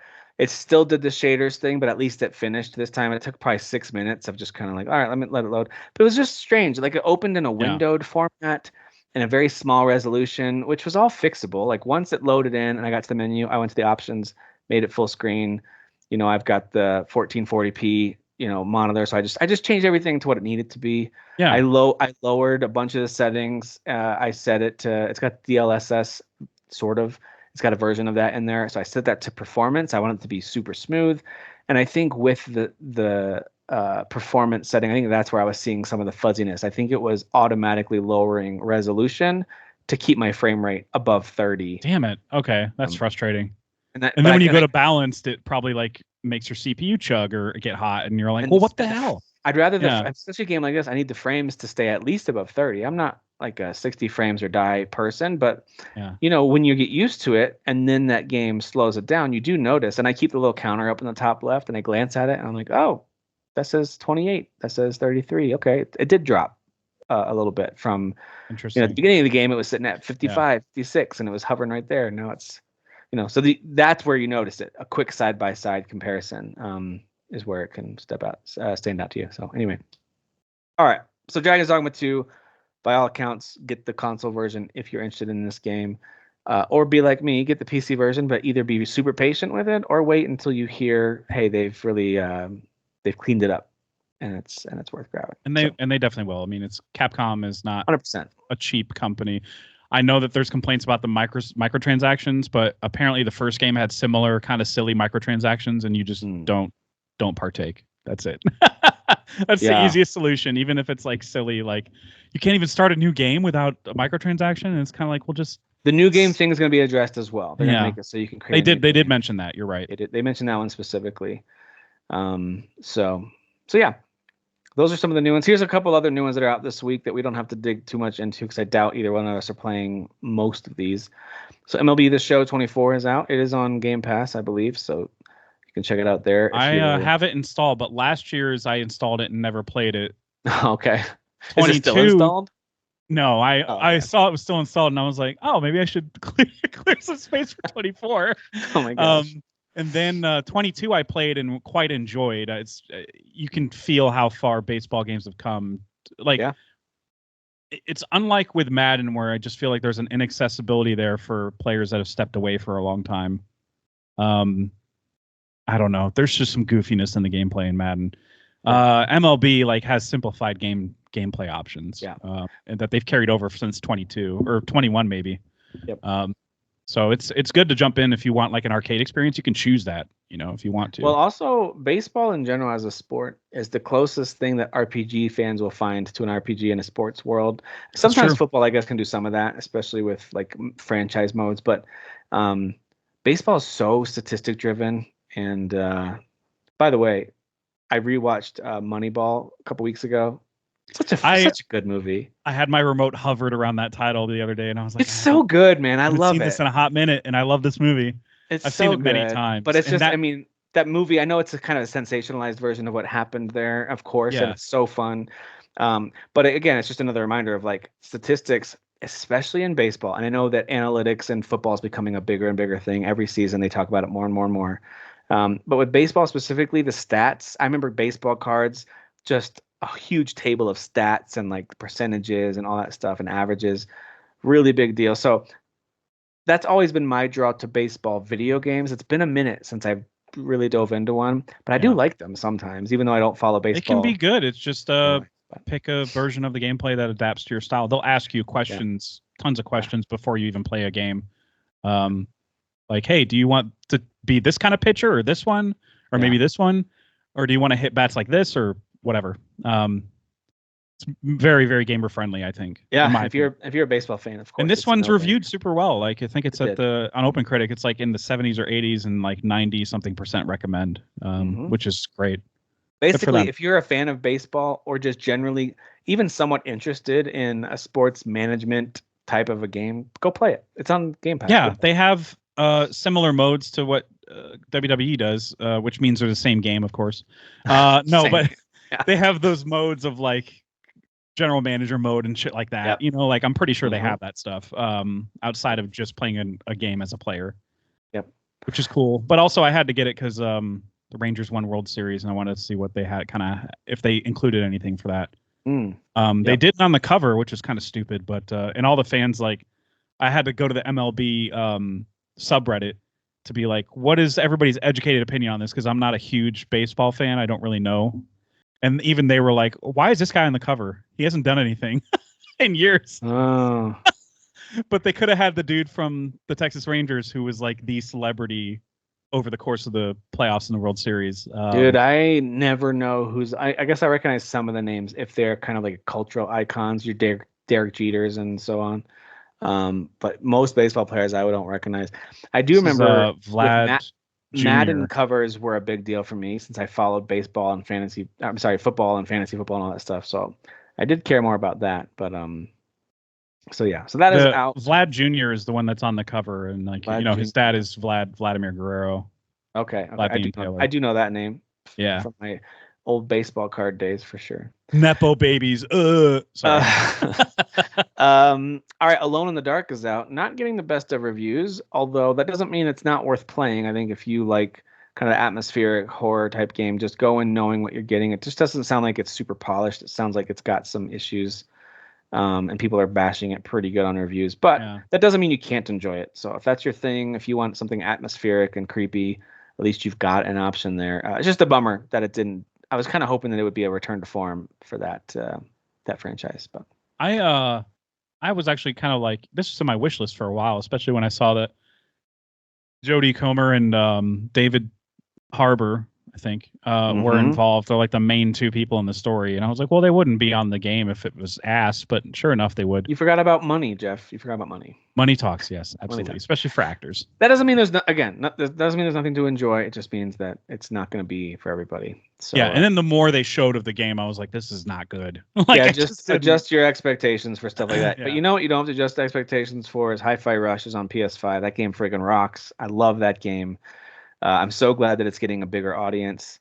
And I can't wait for when it's on Switch 2 as well. Like, it's worth buying whatever console you play, or if you're on PC. Hi-Fi Rush is. But you don't understand. 70% of gamers dropped off after the first boss, so therefore it's bad. That was the case until it came to PS5. Now 70% of gamers will play it. Now they'll finish it because it's on the superior console. We all understand best SSD. Well, we also know that Final Fantasy 14 is out now on Series X, which is a pretty traitors. It's absolutely. That's a pretty big deal. You know, that's one of the world's most popular ongoing MMOs at the moment. We know Dan and Kyle have both spent so many hours playing that game. So that's cool. Again, getting a broader audience on the console there. And Horizon Forbidden West Complete Edition is on the PC. I assume that includes Burning Shores DLC. I could be wrong, but that is out on PC now as well. That game's okay. Play it if you want to. Whatever. It's fine. It's not like the prettiest game I've ever seen in my life. It's not one of the coolest and largest open worlds that kind of makes me super excited to play games like that. Not at all. No, of course we love that game. It's fantastic. Outcast: A New Beginning was kind of surprise announced and released. It's a follow-up to that somewhat surprise hit, kind of smaller game, Outcast. I've heard good things. I haven't really got into any of these games. I've looked at them a little bit, either of these games. But I know some people are liking that. Dune Imperium, I believe, is a card game that was on mobile only. That's now on PC. I could be thinking of something different. It was a physical card game first, and then was it physical? Oh, okay. Yeah. And then mobile, maybe. I think, and then mobile. But I know that's like when I Googled Dune Imperium, a bunch of actual cards came up, and I was like, oh, so what the hell is this? Got it. Okay. Yeah. Okay. So it's a card game. So it's a now also mobile, and now also video game version of that, basically a board game, if you will. Yeah. And there's a game called Raw Metal that I am completely blanking on now, but I wrote it down because I thought it looked cool, and now I'm forgetting what it looks like. If I remember right, it kind of has this cool pixelated style to it, but Raw Metal is also out. It's a sci-fi stealth adventure game. It's raw. Oh, it's like a platformer. Yeah. Look at all that raw metal. Woo! It's got a really cool art style. It's too raw. Very positive. All right, so let's just shift right into other things we're playing, just because I do think especially I'm very curious about your thoughts on Banishers, and then we can talk about all movies, TV shows, whether they're new or old or current things we're watching. Is totally fine either way. But I am curious on what would typically be under quick hits for games you're playing, and I want to hear your thoughts on Banishers or other things that you're playing. I'm still early on, maybe like 3 hours into Banishers, but I did hit that point where you have to choose your oath after your first. You're kind of given the first haunting side quest story organically through the main mission. Yeah. And so you're like, oh, that's what these are about. Okay, cool. And like you said, they're extremely tragic, and and they really, really like do a good job at trying to present both sides equally like a good choice. Mm-hmm. You know, because this guy did something horrible, so we should feel not that bad if we do this to him. Yeah. You know, but at the same time, the right thing to do is this. So, I'm gonna try and go the quote unquote good guy route on this first run, and that's the oath that I've chosen. So we'll see. I mean, I'm sure it's those stories will clearly get the worse good and guy route worse. because one is like super selfish and kind of what you want to do, but Right. like that's not right. Yeah. Yeah. Because of what you're Especially gonna have because to do like to she get even there. says at one point, other people we encounter are not going to be as like Yeah. devious or willing, as this guy, Yes. So, Yeah. and I'm like, oh, I don't even want to think about that. Yeah. Yeah. But that's where I am in the story basically. So like I did just discover like the skill tree part, which is small. Yep. It's very similar to God of War, like you were saying, where it's kind of like God of War was all on one screen, but this one is like you toggle over and you can like Yep. pick certain traits that align a certain way. Um, and it's cool to have the ability to swap to Antia. I love that stuff, like Mm-hmm. using her as a ghost during combat and how she does extra damage on corpses that are reanimated, Yep. which is such a cool little nugget to include in the game. Like you really didn't have to include that, but they did. And you can even And catch the ghost beforehand and be like, "Hey, get out of there!" yeah. Yeah, I as love he's going that. for the body, you're like, I don't think I so. don't think so, Tim. Yeah. But you can Uh, also there's some bosses that will swap, and usually it's really obvious. They won't say it, but you'll tell like, oh, okay, they have kind of more of a physical form. Use Antea. Oh, they just kind of shifted, and now they look like they're glowing with ghost specter dust. use the Hit him, Banisher. hit Yeah. him with red. So anyway, and they do more damage one or the other, and you swap back and forth. They give you good reason to swap a lot. They really do. And every And I time love the combo stuff too. you'll Like unlock there's more little webs of abilities. Like it looks uh small, and it's not like that web grows. It doesn't. Like what you see is what's there, and that's what's available to you. As you unlock a new move, there'll just be a new selection. There'll be a new move in the middle with new things that branch out from it. And I think it, there's like 5 or it's 6 more total. like it's kind of like a less involved version of the folio in Final Fantasy Rebirth, where you're like, Yes, choose this if you want to unlock the next ability exactly. tree, basically. Yes. Yeah. Um, and so you kind of have to, and you can refund them at any time with no real cost or whatever to the Because you can only have story one or active at a time, right. each direction. So yeah. Yeah, so yeah, I already had to do that. Where like before I even unlocked the second skill tree, I was like, oh crap, I already spent all my points on the first one. And then I just refunded one of them just so I could get a new ability Yep. on the new skill tree. And it's not a big deal. It's Mm-hmm. interchangeable. They just know that gamers are going to be swapping that all the entire Yep. playthrough. So I love that. Yeah, and then like the main thing of the main story beat that happens that kind of leads to the entire, I guess, Mm-hmm. game. That was extremely well done. I did not expect it to be that like cinematic and Yeah. creepy, like the nightmare that you encounter. Yeah. And it's very personal. Like I didn't Wow. expect it to feel personal, and like I had to remind myself this is the Don't Nod game. I played the Life is Strange, at least the first one, and then the True Colors one. Those games felt personal, and I felt Yeah. invested. And I'm reminded as I went through this game, I'm like, oh yeah, they know how to do this. They're writing characters that I quickly care about, and Exactly. they did a good job with that. I Yeah, agree. the writing is just it's top notch. That's kind of why I was late. Actually, I was in the middle of them having a conversation. I was like, hold on, I'll be there, Tim. They're talking right now, and I'm Yeah, riveted. yeah, Uh, yeah. but it was once they get up, I was like able to save the game. I was like, okay, cool, all right, good. Whew. Even when you get up Um, from the fire, there's these cool little transitions where one of you will help the other one up, and you'll notice this as you get up from more and more fires. It'll be there's probably, I don't know, there might be 4 to 6 different animations, and it seems to be random which one it shows you when you get up. But as you get up, the camera pans behind Red, and then Antea is visible, and as it pans behind him, she disappears. So it's just this really cool, like, it didn't have to do that. They could have just had you yeah, stand up. They they could kind of have. do that in battle when you're done fighting as Antea. And like she's because she was helping with certain combos. She'll come out and Uh-huh. do a fourth hit on Yep. your light attacks. She'll just kind of like fade into you a little bit as you're walking. It's such a cool little animation. Yep. Yep. And Yeah, I it's a know really you cool and I have game, talked man. before about, like, with Uncharted, with Last of, like, Naughty Dog, of course, has a history of doing this a great job of the character interaction while you're playing the game, the banter, the conversations. You're climbing or you're exploring, and they're talking. And Mm-hmm. this has a lot of that. And there does come a time, like when you discover certain things, whether it's a hidden chest or whatever, you do hear repeated dialogue. But for the most part, as you're exploring, it's all just new conversations that they continue to have, and it's really really well written, really well done. I love that they adapted the language from I think he's Scottish. Yeah. Like just some of their lingo with the way he says cannot and stuff like that. I feel like we've talked about this before, but they did some research and it shows. Yep. It's really cool. It's really good cool voice acting. The two leads are very compelling. Yeah. I recognize the voice of the Antea, and I looked her up, and she did voice somebody in Forbidden West, but I don't remember the character's name. But her voice just sounded familiar to me. I was like, I feel like she's been in the... They both have they're very confidently doing these roles. So I don't know if that's a credit just because they're both great, probably.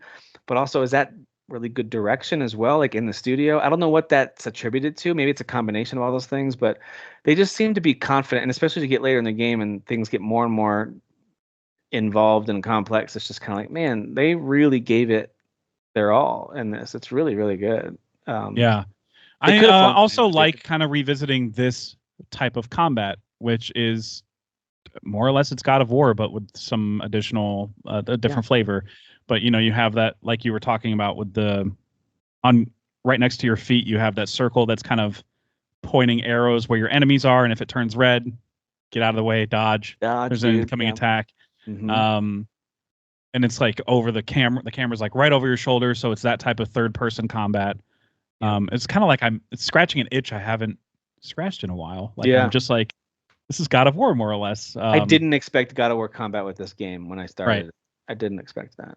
Yeah. Me neither. And it's not as good as God of War. It's not. No, God of War, not at all. God of War feels perfect. It's got this heaviness to it, of course. That's why we picked it as our favorite game that year, as well as favorite combat that year. It just feels so good. And so this feels lighter, but almost like it should feel lighter, because you're fighting air technically. Yeah. So some of the enemies. Fighting ghosts. So I guess that kind of tracks. And it makes sense that one hand is like a flame to kind of like give them enough of a apparition, I guess, so you can actually hit them with your sword. And with all the rings on it, you know what I mean? Yep. It's like a summoning ability, I guess. I don't know. And I do love that, like, they use so much Banisher lingo early on that, like, between themselves, it was the couple, Red and Antea, and then they visited their mentor, Charles. Mm-hmm. And they were just explaining, like, the lore of banishing, what that entails. Mm-hmm. And, like, Antea kept saying something like, she was being absolutist, basically, about banishing ghosts. And, like, Charles can't stay here. Right. He's going to suck the energy out of this place, blah, blah, blah, blah. Yeah. And I'm just like, I don't even know what the hell that means. Okay, sure, I'll take her word for it. And, you did, the story moves on regardless of whatever you choose. But then the first side mission happened, and you actually see what happens when there's a ghost lingering around. Like, you see what it does mentally to somebody, and you're like, that's what they're talking about. Okay, cool. Yeah. So it's cool that you're, like, filling in context later. I think that's really smart. Yep. Yeah. It literally drains them. And they even explain through the story and what they're doing with their work why her staying around is different. But you can also tell there's a justification they both have to stay. Like, to me, it's the gray area of, like, you both know you shouldn't be doing this. Like, right. Like, exactly. You both know that. And you're also throughout the game making decisions to force others to let go, but you're not letting go. So I actually loved that. About it, where it's kind of like, we know what's right, and this is too hard for us. We're not going to do it yet. We're going to make everyone else do it for a while, and then maybe eventually we will. We'll see. You know? I kind of get it. It's like, I don't know. They're very close, and it shows. It's yeah. So you accept it as the gamer. You're like, they're not being too hypocritical, because I feel their connection. It feels very strong, and on paper they're being hypocrites for sure. But you need to see it. You need to see it play out. You just need to. Yeah, if you got through that first hunting, that means you're probably almost to. There's like a hunting village or whatever they call it. There's like a village that you get to with a whole bunch of NPCs. Cool. That's what we're looking for. Civilization. We were on the way to a bridge, and it was broken. And we found this. You'll get to a village. There'll be kind of a main storyline there. Once you finish, that's when I got hooked. I was intrigued, up through certain points, and I started to really get hooked and really invested as I went through that hunting village section and the storyline there. I was like, all right, I gotta find out what happens. So that's where I got hooked on it. But for you or anyone else who's listening, if you ever are like, all right, at certain points, too many things pop up on my map. I know that feeling. Too many little flags will pop up, and you're like, there's too many hauntings, there's too many side activities. There's actually not that many compared to your Ubisofts and your Final Fantasy VII Rebirths. No That's not kidding. Oh my nowhere God. compared to that. But there are ones that you could prioritize, and actually got suggestions of ones that I'm like, yeah, you don't. That one you could skip. Like I think there's 23 hauntings total. I did all of them because I was just enthralled with the game and couldn't stop. I'll want to do all the hauntings. They're too specifically written. Like, There's you know what I mean? probably like 4 or 5 that are like that was pretty good, but not like it didn't knock my socks off. That's a pretty good percentage. The rest of them I thought were all really, really good. Sweet. So yeah. I feel like that's where the best stuff is going to be. So I'm going to be doing all those. Yeah, really, really yeah. good. And then there's always follow-up activities to those. It's like a tan colored map that will kick in after you finish a haunting that are totally optional. But if you really liked those characters or that story, it's a nice way to kind of just kind of finalize that little cool. thread. So they're totally optional. Could be anything as simple as like take this item to this location and help me, or go get me this person's hat, or like whatever simple thing it is. It could just be some little delivery mission, but it just gives you closure after the haunting's over. I left a few of those that I didn't care about as much compared to others, but anyway. Gotcha. I'm glad you're enjoying it, man. I do think if you're gonna like, hey, I'm not really in a gaming mood at the moment. I'm interested, but I just can't pull myself into like sitting down for hours at a time. But if you're gonna force yourself to, in my opinion, and I'm including the amazing games that are out, Dragon's Dogma, Rebirth, all that. This is just me talking to you, knowing what you like. I do think Banishers is worth your time to like to experience. I think you're gonna love it. Yeah. So. I can predict that I'm going to love it as well. Yeah. I mean, since we're on Rebirth, I'm still like, when I do play sessions of that game, dude, they're long, and I do love this game. I still love it, even though like some of the mini games can f off into the sun forever. Like I just don't. Some of the mini games are just so irritating to me that I just go, okay, well, I'm just not going to do that. I'm just not going to do that part of the game at all. Is it because they're hard, or are they not well made? Like, one of my only criticisms of this game is I did that Moogle tree one where you first round up the Moogles, and I was like, I stopped doing those. This isn't very well made. Like the way that. Yeah, it's tough to say if it's like, did they deliberately make it tough to make it feel more gratifying to use them as a store or something? Because I think you can get, what do you get from them? Oh, you get books, right? You can get books to get more SP. Yeah, I only unlocked the one. The first one is the only one I've done. I just remember just rounding them up into a little fence. I was like, this just feels like the responsiveness and the way you have to kind of shepherd them in didn't feel satisfying or right. Like the controls felt off. And I remember being like, at this moment, this feels like a super old or super cheap game, which was the only reason it stood out to me is because the rest of the game is so finely tuned and beautiful and amazing. And I did that part, and I was like, well, there's some other mini games, not Fort Condor. Some people have struggled with that game, but I didn't. I'm not doing hard mode though. I'm not going to jinx it and ruin my streak on it, because if you beat all the Fort Condor games in Junon as part of the side quest stories, you do unlock a hard mode, and you can do that. But I'm like, no, nah. I'm good. I'm good with annihilating it the first time. No, there are some other ones I can't even think of because I didn't revisit them at all. There's some involving Cactuar where you go into a tree and you're supposed to like kill them in a certain time limit and get a high score. Okay. And it's just it's a little challenging. Like it's a little challenging to get the score that they want you to get. So I'm just like, I don't know if I want to sweat over those anymore. I think I'm good. I did 2 of those, and I think there's going to be 4 total. But it's just I haven't revisited the region yet. So like I'm waiting on somebody involved with that mission to call me or text me through Chadley, I guess. I don't know who's going to text me. God, that dude is so annoying. Every time his little phone rings, I'm like, shut up, Chadley. I don't want to talk to you right now. As soon as he starts with Cloud, I just want to blow my brains out. Like, I just don't know how else to phrase it. And I know that's insensitive, but the whole game is a Chadley simulator. Let's be honest. That's what just it is. Cloud. No. Don't start with Cloud. I know my name, and I know you know my name. Don't go into your sentence. Say my name. It's just the way he says it every time is like the same exact thing. Anyway, By the way, this is what we call, folks. These are nitpicks. These are totally nitpicks, but it's just since we're on the topic of the nitpicking part. The Moogle stuff I did the first 3 trees, and they keep getting more challenging and throwing more stuff at you as you try to pick them up. Or so you're still trying to shepherd them into a space, and they're just harder to. Yes. Okay. Yeah. So by tier 4, they call it Mischief tier 4. They're just impossible to manage at all. So I just basically I have like 4 untouched trees I'm never gonna do because I'm like, this is impossible at this point. The trees look so cool. The big mushroom houses reminds me of like Keebler elves, they got or statues something everywhere, and like that's really cool. So it's cool that they added like all these vendors in there. I just don't. I'm not a fan of some of those mini games. But that stuff aside, gosh, man, this game is just amazing. Like especially when you. I've been stuck in like open world unlockables and stuff like that, and like side quests, and I guess you can call the life springs and stuff like that collectibles. But I've been stuck in that for like hours, it feels like, because as soon as I leave one area and go to a new area, I'm like, well, I know how to do all this stuff now. I might as well, since I'm here, I might as well do all the towers and do all the stuff. Even if I'm under leveled for some of the activities. Get that chocobo first, and then start hitting all the towers. Actually, that happened on the last region because I already hit the last region. And the last region, like as soon as you exit it's like an airport or something, or a landing field, whatever. To the right is chocobos, and I'm like, I might as well just do this while I'm here. Do the chocobos. Yeah, and sure enough, good thing I did too, because that MFer can fly. So go do that. That's awesome. Yeah, that's awesome. I'm still in Junon where you can climb up the walls of the chocobo. Yeah. That was new. That was cool too. Yeah.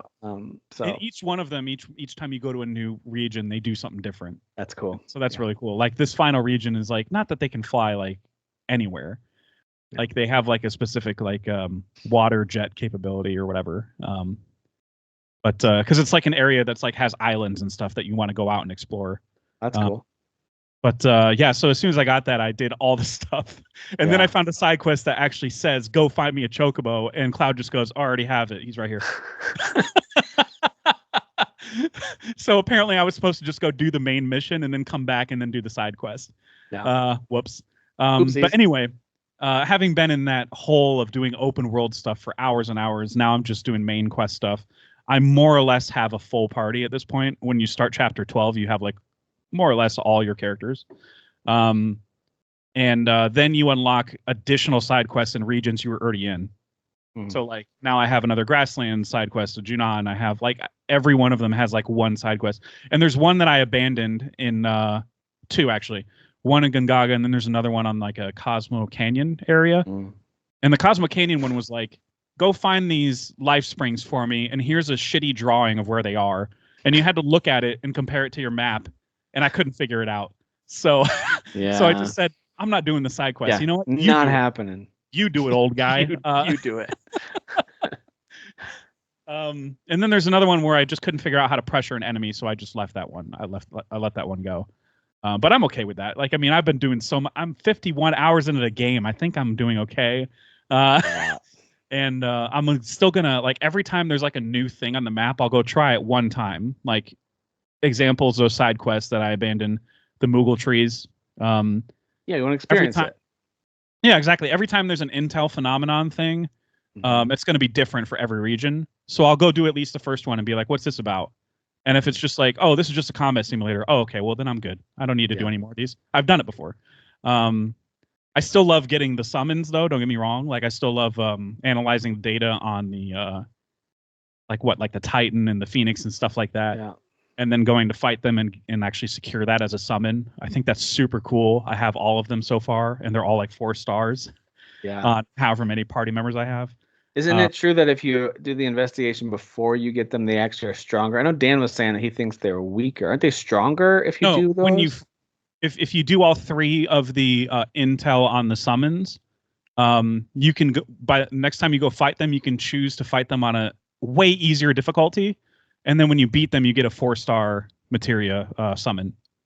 Like a better version of them? Yeah, like they have an attack, I think, before they leave that just wipes That's the what floor I was saying, is like if you do the crystal thing, you can fight an easier version of it, makes it more doable to complete it. But I remember as we were first exploring it, you and me and Dan were talking it through. He was thinking, I think you get a worse version of it if you do that. And I don't think that's. I don't think that's true. I think if you beat it, period, then the materia is going to be super strong. So I've been fighting it on easy, and I have them all at 4 stars. Like every single member of my party has a 4-star summon now. Dang, I've probably only done like. I've probably only summoned something like 4 total times so far in my game. Yeah, sometimes you don't. The closer you get towards the end of the game, like in chapter 11, I was like, so many boss fights. Holy crap. The closer you get towards the back half of the game, it's like there's a lot of boss fights, and that summon meter just pops up immediately because those bosses get really tough, especially like in some scenarios you end up being solo having to fight a boss, and you're like, oh no. Especially if you're like me and you're so used to switching between characters at certain cadences of the fight. Yeah. I am so used to that. I still use Barrett's on my team no matter what. Like, I just love the shooting in this game. Feels so effing good, even though it's not a shooter. It feels so good. And timing that recharge to quickly get overcharged, ready to go again. And if you equip the right cannon, he can. If they're staggered, your overcharge fills up like right away. Oh, that's awesome. It's so gratifying. Yes, it's so good. I'm not using that cannon right now because I have like a more powerful one. But there's like little ones, like there's little nuggets that each new weapon has that you're like, oh, I'm so grateful that exists. It's going to be super helpful. I freaking love the game. It's clearly, I have my complaints obviously because I started with them. But this is still like a game of the year, like easily contender. Like it's just, if not my game of the year. Like if I were a more versed gamer, I'd be like, oh, Yakuza's up there, and so is whatever else, Persona 3 and Dragon's Dogma, but I'm not that. I don't tend to dance. I don't know. I tend to basically focus on the one game that I love at the time, and this is that game. And I think there's 14 chapters, so I have 3 left, but who knows? I swear to God, if they keep saying you have new side quests available now that you're in the new chapter, I'll be like, shut up. No, I don't. I got to beat this game. You can't keep throwing side quests at me. It just feels like a lot of content, but it in a good way. Like it's like I'm at 50 hours and it feels like I've been playing it for way longer just because I've been in this world for so long. In a good way, like because I played it feels like I just played 16. Like I just played the Yuffie DLC. Like I feel like I never left. It's awesome. I love this game. That's good. And if Dan asks, I said it was okay. Yeah, it's fine. You need to be able to like hold your cards close to you so he doesn't know what you're thinking for game of the year stuff. Yeah. I don't want him to feel too comfortable. You know what I mean? Like I didn't even know we mentioned Elden Ring. I didn't even know his thoughts on Elden Ring until we got to that discussion. I know. He always holds his thoughts. And same with Tears of the Kingdom, where he was like, Tears of the Kingdom, it's fine, guys. It's like he did get you on that. He got me too. I thought he's done it 2 years in a row. I think it's it's not accidental, guys. He's playing games that I love. That way he can kind of shrug about them when it comes time to rank things. Banishers, he can't get his shoulders up high enough. He's like, damn. But yeah, those are the only games I'm playing at the moment. Okay. With Banishers and Rebirth at the same time, I feel like that's enough. You know what I mean? Yeah. Like I can only juggle so many big, and I would consider Banishers I'm not kind of a playing bigger anything game. else outside of I dabbled in some more Elden Ring here and there because I'm well, that's a forever game, right? So I mean, it's you a can forever always game, jump in. But I also I have a new character on the PS5, and if Derek ends up buying the DLC there, I'm gonna want to just play it there too. So I was like, all right, let me advance where that character is a little bit. So I was playing it on PS5 a little bit, but yeah, you're right. With all the new stuff out and still trying to make my way through Rebirth, I'm still just in chapter 4. There's a lot left to go in that game. So I'm not playing a whole lot of other old or new things outside of what we've already discussed. But hey, I do know that there are some significant TV and movie releases that are out that are worth at least addressing. The biggest one, in my opinion, based on what we normally talk about and what we love, has got to be the X-Men 97 series. Yeah. Oh, so the good. theme is back, dude. It's so good. They didn't like go. They They didn't add a rap on top of it. It's basically the theme that we all know. Yeah. Just modernized. Like, I mean, just sonically, like it sounds engineered better. That's it. Yeah. Yeah, but it's awesome, dude. I don't know. I was sweating a little bit when they fired the guy who created the show. Like right before the premiere, they let him go, and It's not a good sign. the word on the street is he was apparently just a difficult person to work with. And sometimes it's just as simple as that. Like, I mean, this guy is kind of a pain in the ass. We don't really need him, do we? No? Okay, let's get him out of here. And even if we do, like, is it worth the trouble that's being caused to get someone else to do his work? Yeah. So the show has already been like renewed for whatever. It's not like one of those. It's not like a Netflix mishandling where they're like, "Oh yeah, we love the numbers and it's canceled." You know, they're not gonna. They already renewed it for season 2. Oh, nice. Started writing, I think, for season 3 as well. Are they calling it season 1, 2, and 3? Aren't they just continuing it from, what was there, 5 seasons or something back? Yeah, they're calling it season 1. Yeah, they are. Okay. Under the new title, X-Men 97. Like, even though it is a continuation, it's still like a new show basically. Okay, gotcha. Yeah, and they have a lot of the same voice actors too. That's crazy. I know, it's wild. But yeah, dude, I love it. God, they write these characters so well, and it's also like tonally very similar to how the cartoons were, where they're kind of, you feel those moments where they're talking to kids just in case they don't understand what's happening, you know, where they're kind of repeating plot points, and I'm like, that's exactly what I remember from the original series. Very Saturday morning cartoon. Very much so. And the action. Dude, do you sit and eat cereal while you're watching? I feel like I'd have to eat cereal. I had like Cinnamon Toast Crunch. And you're reading the back of the box. Yeah. Looking for the hidden toy in the box. So good. Man. Anyway, dude, what a weird throwback week, because this is out, and I just spent the evening at Chuck E. Cheese with 2 of our little kids, and I'm just sitting there in Chuck E. Cheese going, like, what year is it right now? X-Men 97 just premiered on Disney, and I'm in Chuck E. Cheese with my kids. I didn't know Chuck E. Cheese was still... It's still a thing. To their credit, they have improved. They scaled back on the animatronics, though, right? They were like, we can't do this anymore. It was all digital, all video. And they have like someone who comes out in a Chuck E. Cheese costume who's like really not putting in much effort. They're kind of going, they're not really into it. Yeah, it's but like a 15-year-old or whatever. Otherwise, it looks like Disney Channel, like pop star kids who are all probably like preteen age, kind of dancing happily, singing their songs with the Chuck E. Cheese characters, and it's like it's all on screens everywhere. So that's really smart, because animatronics were traumatizing kids for too long. Dude, yeah. And like one of them would like die, like and just kind of not good. Not good. Scary stuff. Anyway, yeah, it's been a cool throwback in that respect. Yeah. But, so I definitely, I mean, if you're a fan of the original series, this is the easiest recommend of my life. I mean, yes, absolutely. Please go watch this. It's so good. But it's not the only good show that's out. I am intrigued by the trailer I saw for 3 Body Problem. Tell me about this show. It's actually, don't tell me about the show. But is it worth? Can you spoil it by saying anything about it? Because it looks so confusing. I'm like, maybe I don't want to know. Do you know what the 3 Body Problem is? Like what it's a reference to? It sounds familiar, but off the top of my head, I don't know. Well, I think it's I don't know if it's astrophysics or something else. I'm pretty sure that applies to astrophysics. But it's the 3 celestial bodies, meaning planets or stars, that are like in completely different orbits. Like they're just doing completely different things, different velocities. And the problem is figuring out when they align. And because you can't predict it, because it's just chaos up there. They're all just doing constantly. There's like a good GIF of it on Wikipedia of like what it looks like when they're in movement. Okay, so it's like a scientific, whatever, astrological type of thing that exists. Yeah, okay. And they do explain it in one of the episodes, but I did look it up before the show. I watched the show just to be like, what's this about? What they really have a problem with 3 human bodies? What's the problem with that? Yeah, why is Wong there? What's he doing?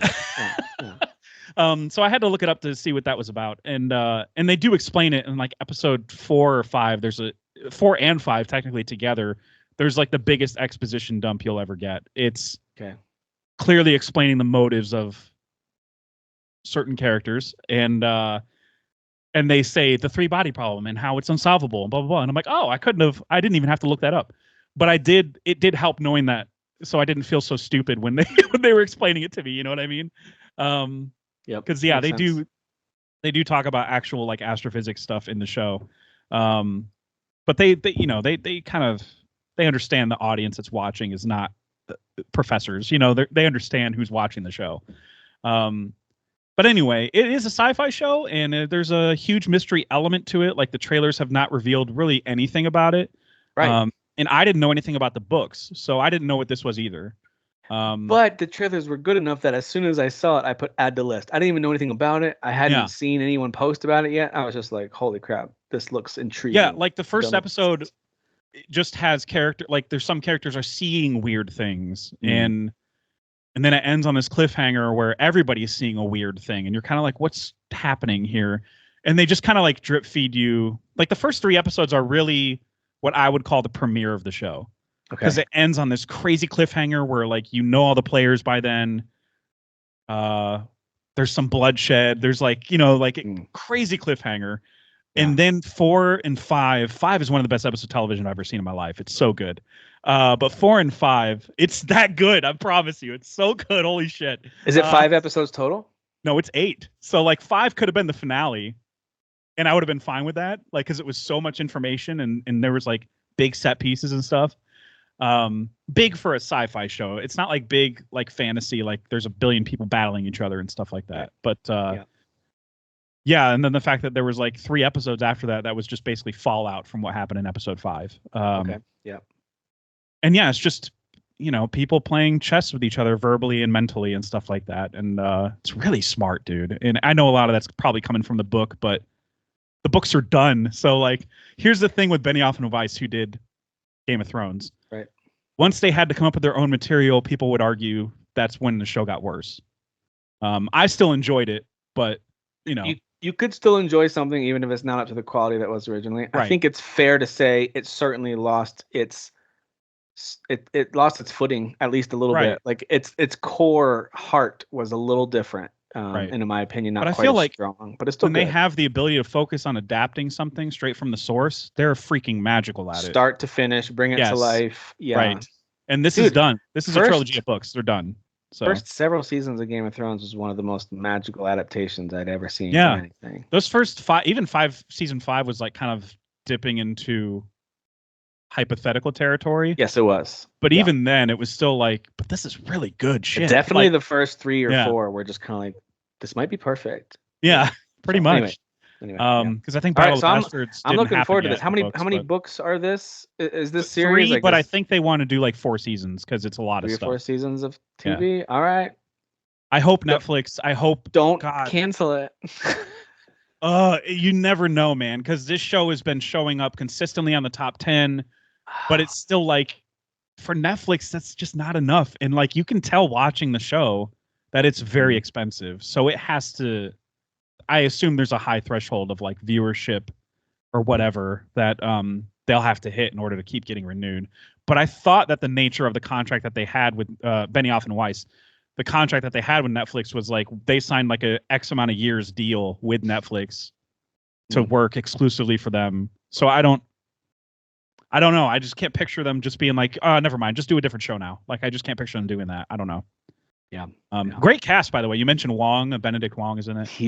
I love that guy. He's great. He's never bad at anything. There's a ton of Game of Thrones alum in this alumni.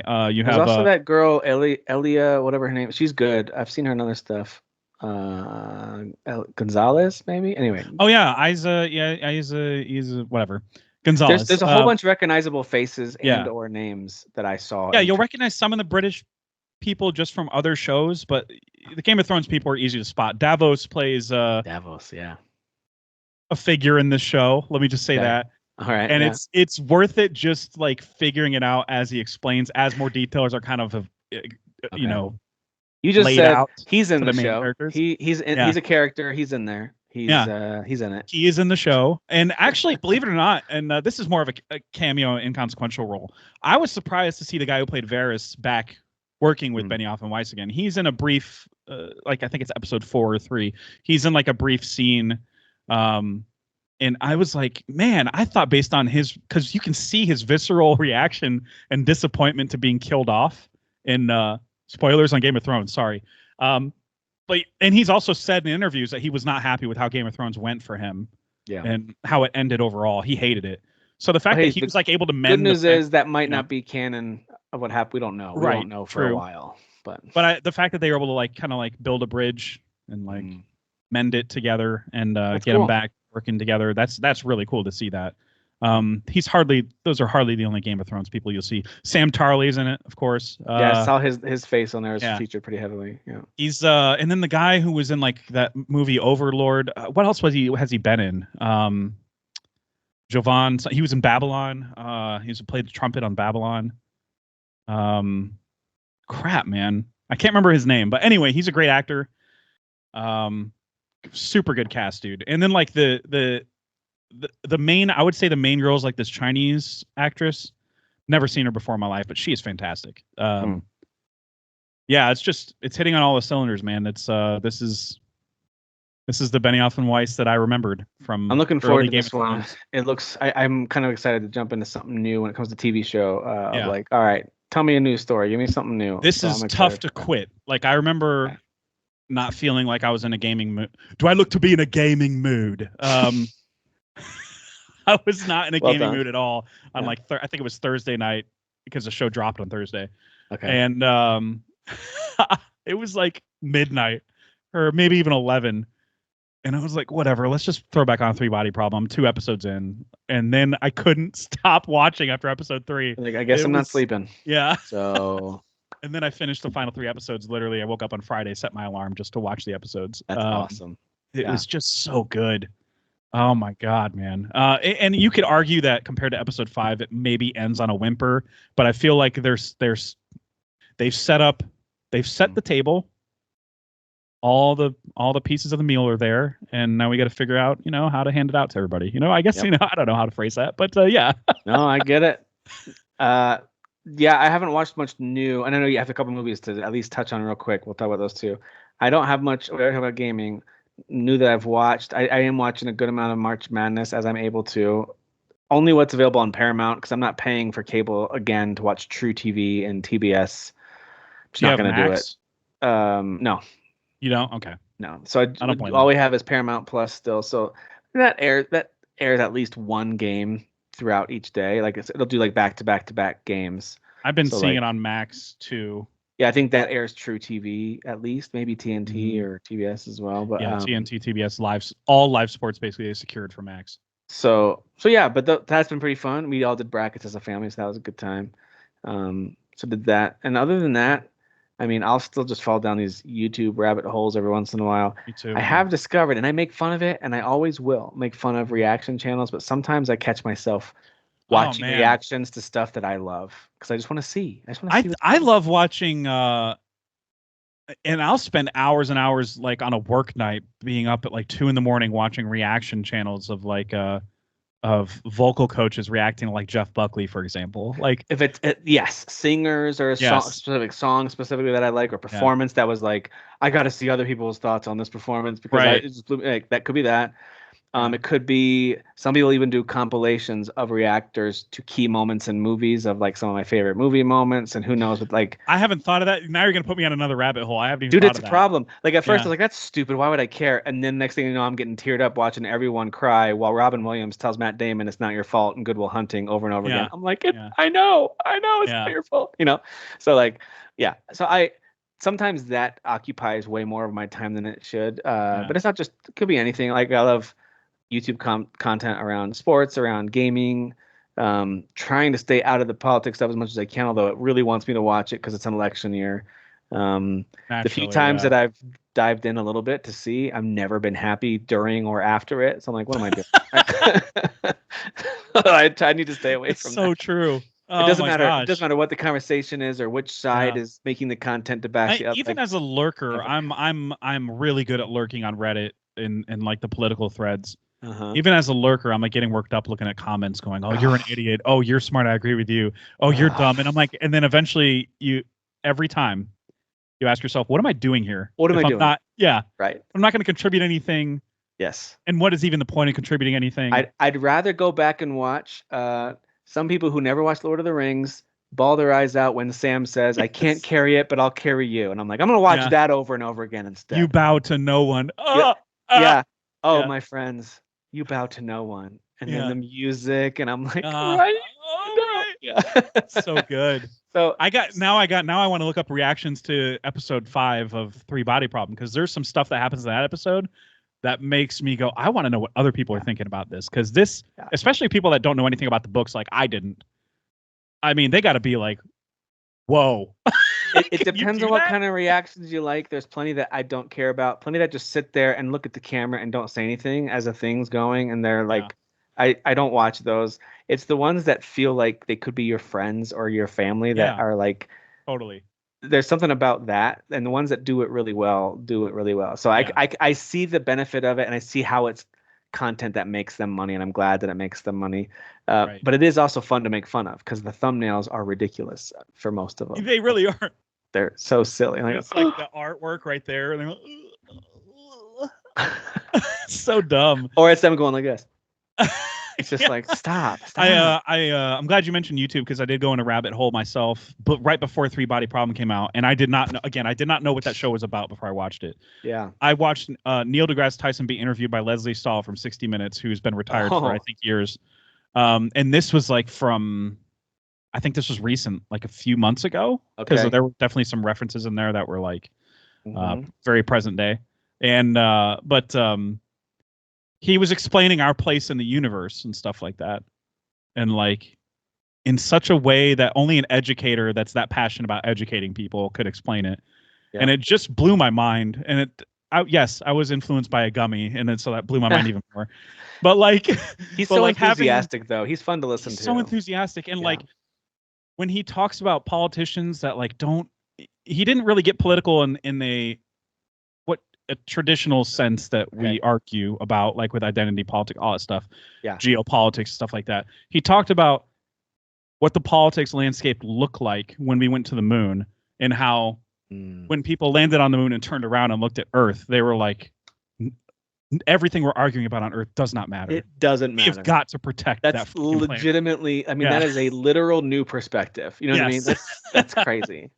So like he talked about all the stuff they established, like the EPA and like all these acts that they established to try and protect the planet around that time that have since kind of been abandoned, because, you know, our country, at least our leadership historically, needs to compete with another country in order to be motivated to innovate, I guess. Yeah, no, you're right. Space travel, you know.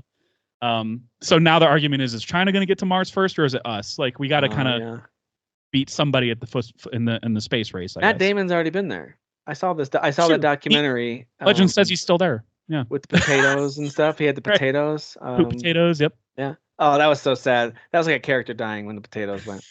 Oh man, that explosion. Man, so heart wrenching. Speaking of Mars, I just watched Total Recall for the first time. The original with Arnold. Yes. Blew my mind, dude. Had you seen the remake with Colin Farrell already? Yeah, it was ass, and I don't remember it because it's not a memorable one. It's not good, but the Arnold one is so like late 80s, early 90s classic. It is. Paul Verhoeven was the director. I didn't know that either. I thought it was somebody else. But he did RoboCop, the original RoboCop. Yeah. And Starship Troopers. So when he gives you a classic, bro, it's undeniable classic for years and years after. Like, it's blew my mind. The practical magic that he made with the special effects and the faces and it's Arnold at his most Arnoldy, like, because he's just, I want to say half of his lines were like half of his lines were just that. It's so funny, dude.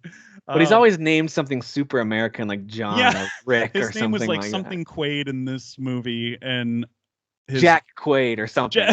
It's Douglas Quaid. Quaid. That guy's name is not Doug. Yeah. Stop it.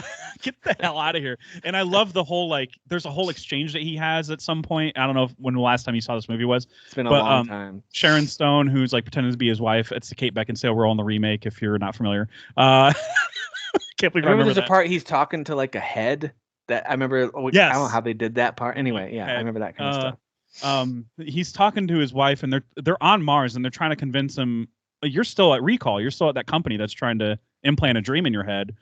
And they're basically like trying to, convince him to take something that'll make him go to sleep or whatever. or wake up. They're trying to convince him to take something that wake up is probably just going to kill him.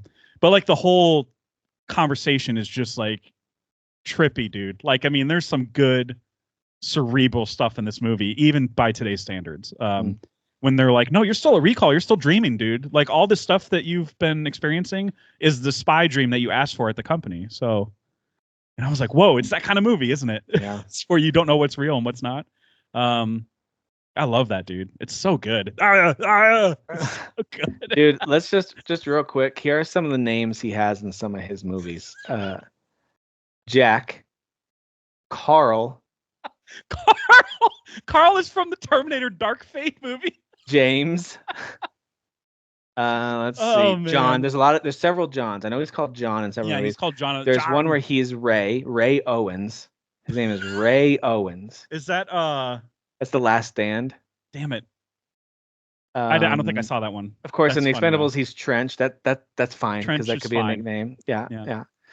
Let's see. Let's keep going down. Gordy Brewer in Collateral Damage. He's Adam Gibson in The Sixth Day. The most American names that you said. In Batman and Robin, he's Victor Fries. That one works, right? That one works. Victor, one totally works. Victor is a German. It can be a German and Austrian name. I'm just saying. Might be one of his worst movies, but that's not his fault. Okay, that's not his fault. The character name was. And he already took Michael Keaton to task for that kind of sorta at the Oscars, so it's cool. Yeah. He's Jack and John. He's Jack in Last Action Hero. I love that movie still. I still love that movie. He's Charles Dance. He's John Kimball in Kindergarten Cop. He is. Oh man, John Kimball. It is not a tumor. Shut up. He does do the thing that he in Predator. I guess he says it a couple times, but it's just funny to me to hear him cuss. And fuck you. Like it's just so funny to me. Well, I've heard it a lot because of Will Sasso. Yes. I feel like I've heard it a lot. And I feel like he just takes it from Total Recall, basically. It's yeah, I love watching a classic for the first time and then being like, yeah, that's appropriately deemed a classic. Like it's just that's such a good feeling. I don't know. Agreed. Hey, real quick, and for the sake of time, because we got other things to talk through. Ghostbusters, Frozen Empire, and Roadhouse. Thumbs up, thumbs down. Quick thoughts on those. I actually, when I had a ticket to see Frozen Empire, then I saw the reviews and I was like, oh, I'm going to hate this movie. So never mind. So you didn't see it, but it's out. No, because I didn't really care for Afterlife. Like I just, if I see a Ghostbusters movie, I don't care about the kids. I just don't. I don't care about kid characters in a Ghostbusters movie. Oh, it's at 43% on Rotten Tomatoes. That's not good. So I was like, oh, they're doubling down on what I didn't like. Whoops. I haven't seen it yet, but people that loved Afterlife love this one. So I'm just saying, you might still love it. Doesn't matter what the critics say. Yep. True. Roadhouse is fun, by the way. Roadhouse is stupid, but I mean, it's Jake Gyllenhaal fighting Conor McGregor. Yeah. All right, I'm on board. It's very much tonally in line with the original, where it's like just some of the stupidest crap in the world you can ever imagine in an action movie. And like Conor McGregor's acting is so terrible. He's so bad in this, but it's like acceptably bad because the movie is trying to be that level of corny and bad. Yeah. So it like makes sense. Yeah. So I mean, it's a good time because it's like, what? Like in the whole time, does he do his like saunter where he swings his arms? Does Conor get to do that? Okay. Yeah. He gets to the bar for the first time and he's like, "Where is everybody?" Like, all right. So funny. Yeah, I am gonna watch this one though. Sometimes I want a good just like face punch movie, and that's what this looks like. And it's definitely one of those. And there's some cool up close camera work that Doug Liman does with the fight scenes that I was kind of surprised by. But like all the bar scenes where they have a fight and there's live music playing behind like a caged fence or whatever. That's so 80s. And then like Jakey G, as I call him, I guess. He's just doing quips the whole movie of like, all right, I guess we're doing this. Like, I mean, he's just like, it's so 80s, dude. It's I liked it for the vibe, but it's not. I'm not saying it's good. I'm just. I like Jake Gyllenhaal, man. Like every time I see him in an interview or in a movie, I always find him to be likable. He over dedicated himself to this role. He's shredded and he's delivering the lines convincingly. He's beating dudes up. Yeah. It's last time I saw him this shredded was in, and I haven't actually watched the whole movie. I need to watch it. Southpaw. Yeah. Is that movie worth going back and watching? I don't think I finished it. I saw the trailer and I was like, oh, I know this movie. I've seen it. I mean, I like him. I like Rachel McAdams. I like a good There's boxing story. I an just Eminem never. song in it. What? You know, I should have watched it then. is it no? It's not Phenomenal. That's Rick Glassman's song. It's Invincible or some crap. You know, sometimes you watch a boxing or fighting movie and it clicks. Like I thought Warrior was great, but that was more about the brothers storyline than it was the fighting. It was. You know, Cinderella Man, I thought was a wonderful movie with Russell Crowe and Renee Zellweger. It had really little to do with the boxing, and it was more. I haven't seen that one. Is Giamatti in that one? Giamatti's in it. Yeah, I highly recommend it. I think it holds up great. It's also like during the Great Depression and. So it's this kind of boxing where they're like, put him up. It's got that vibe. You know, it's great. I think it's a fantastic movie, but it's not really about the boxing being great. Same with the Rocky movies. That's what made the first Rocky such a classic.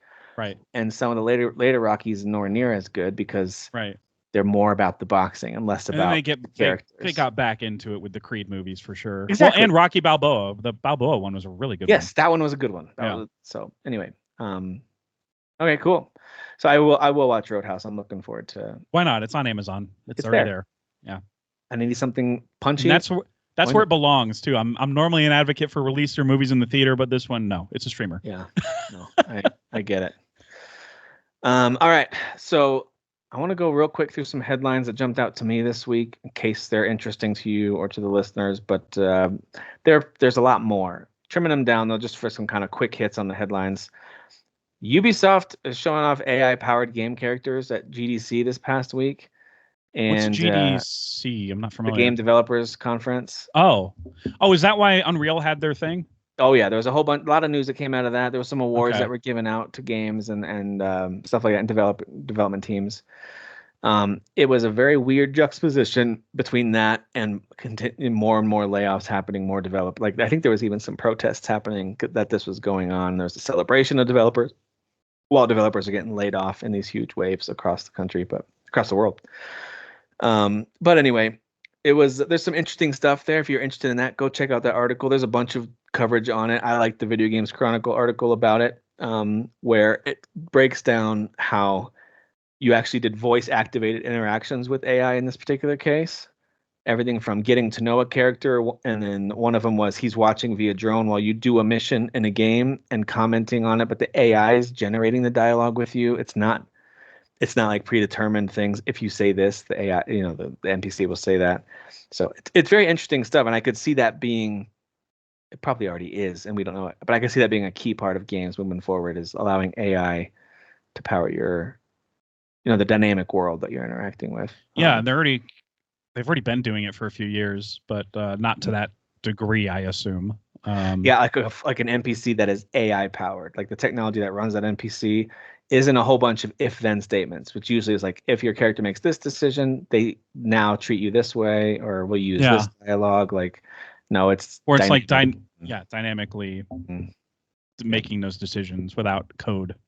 PS5 Pro specs have apparently leaked. I don't know how accurate these are, but I know people were talking about them a lot earlier in the week. And then Digital Foundry reported on them almost just going solely off the report, because obviously these are not factual yet. Sony has said nothing. And I understand why. They're like, hey, like if these are the specs, we want to show you what that could mean. And I think it's a mixed bag of things where it's like, listen, I already thought the Series X and the PS5 it felt to me as a consumer like one of these the more incremental upgrades anyway. Like it didn't feel like I have yet to play PS5 and Series X stuff that I go, whoa, we never could have done this on a previous generation. I'm not talking about the fidelity, and how games look. That, of course, at times really hits you.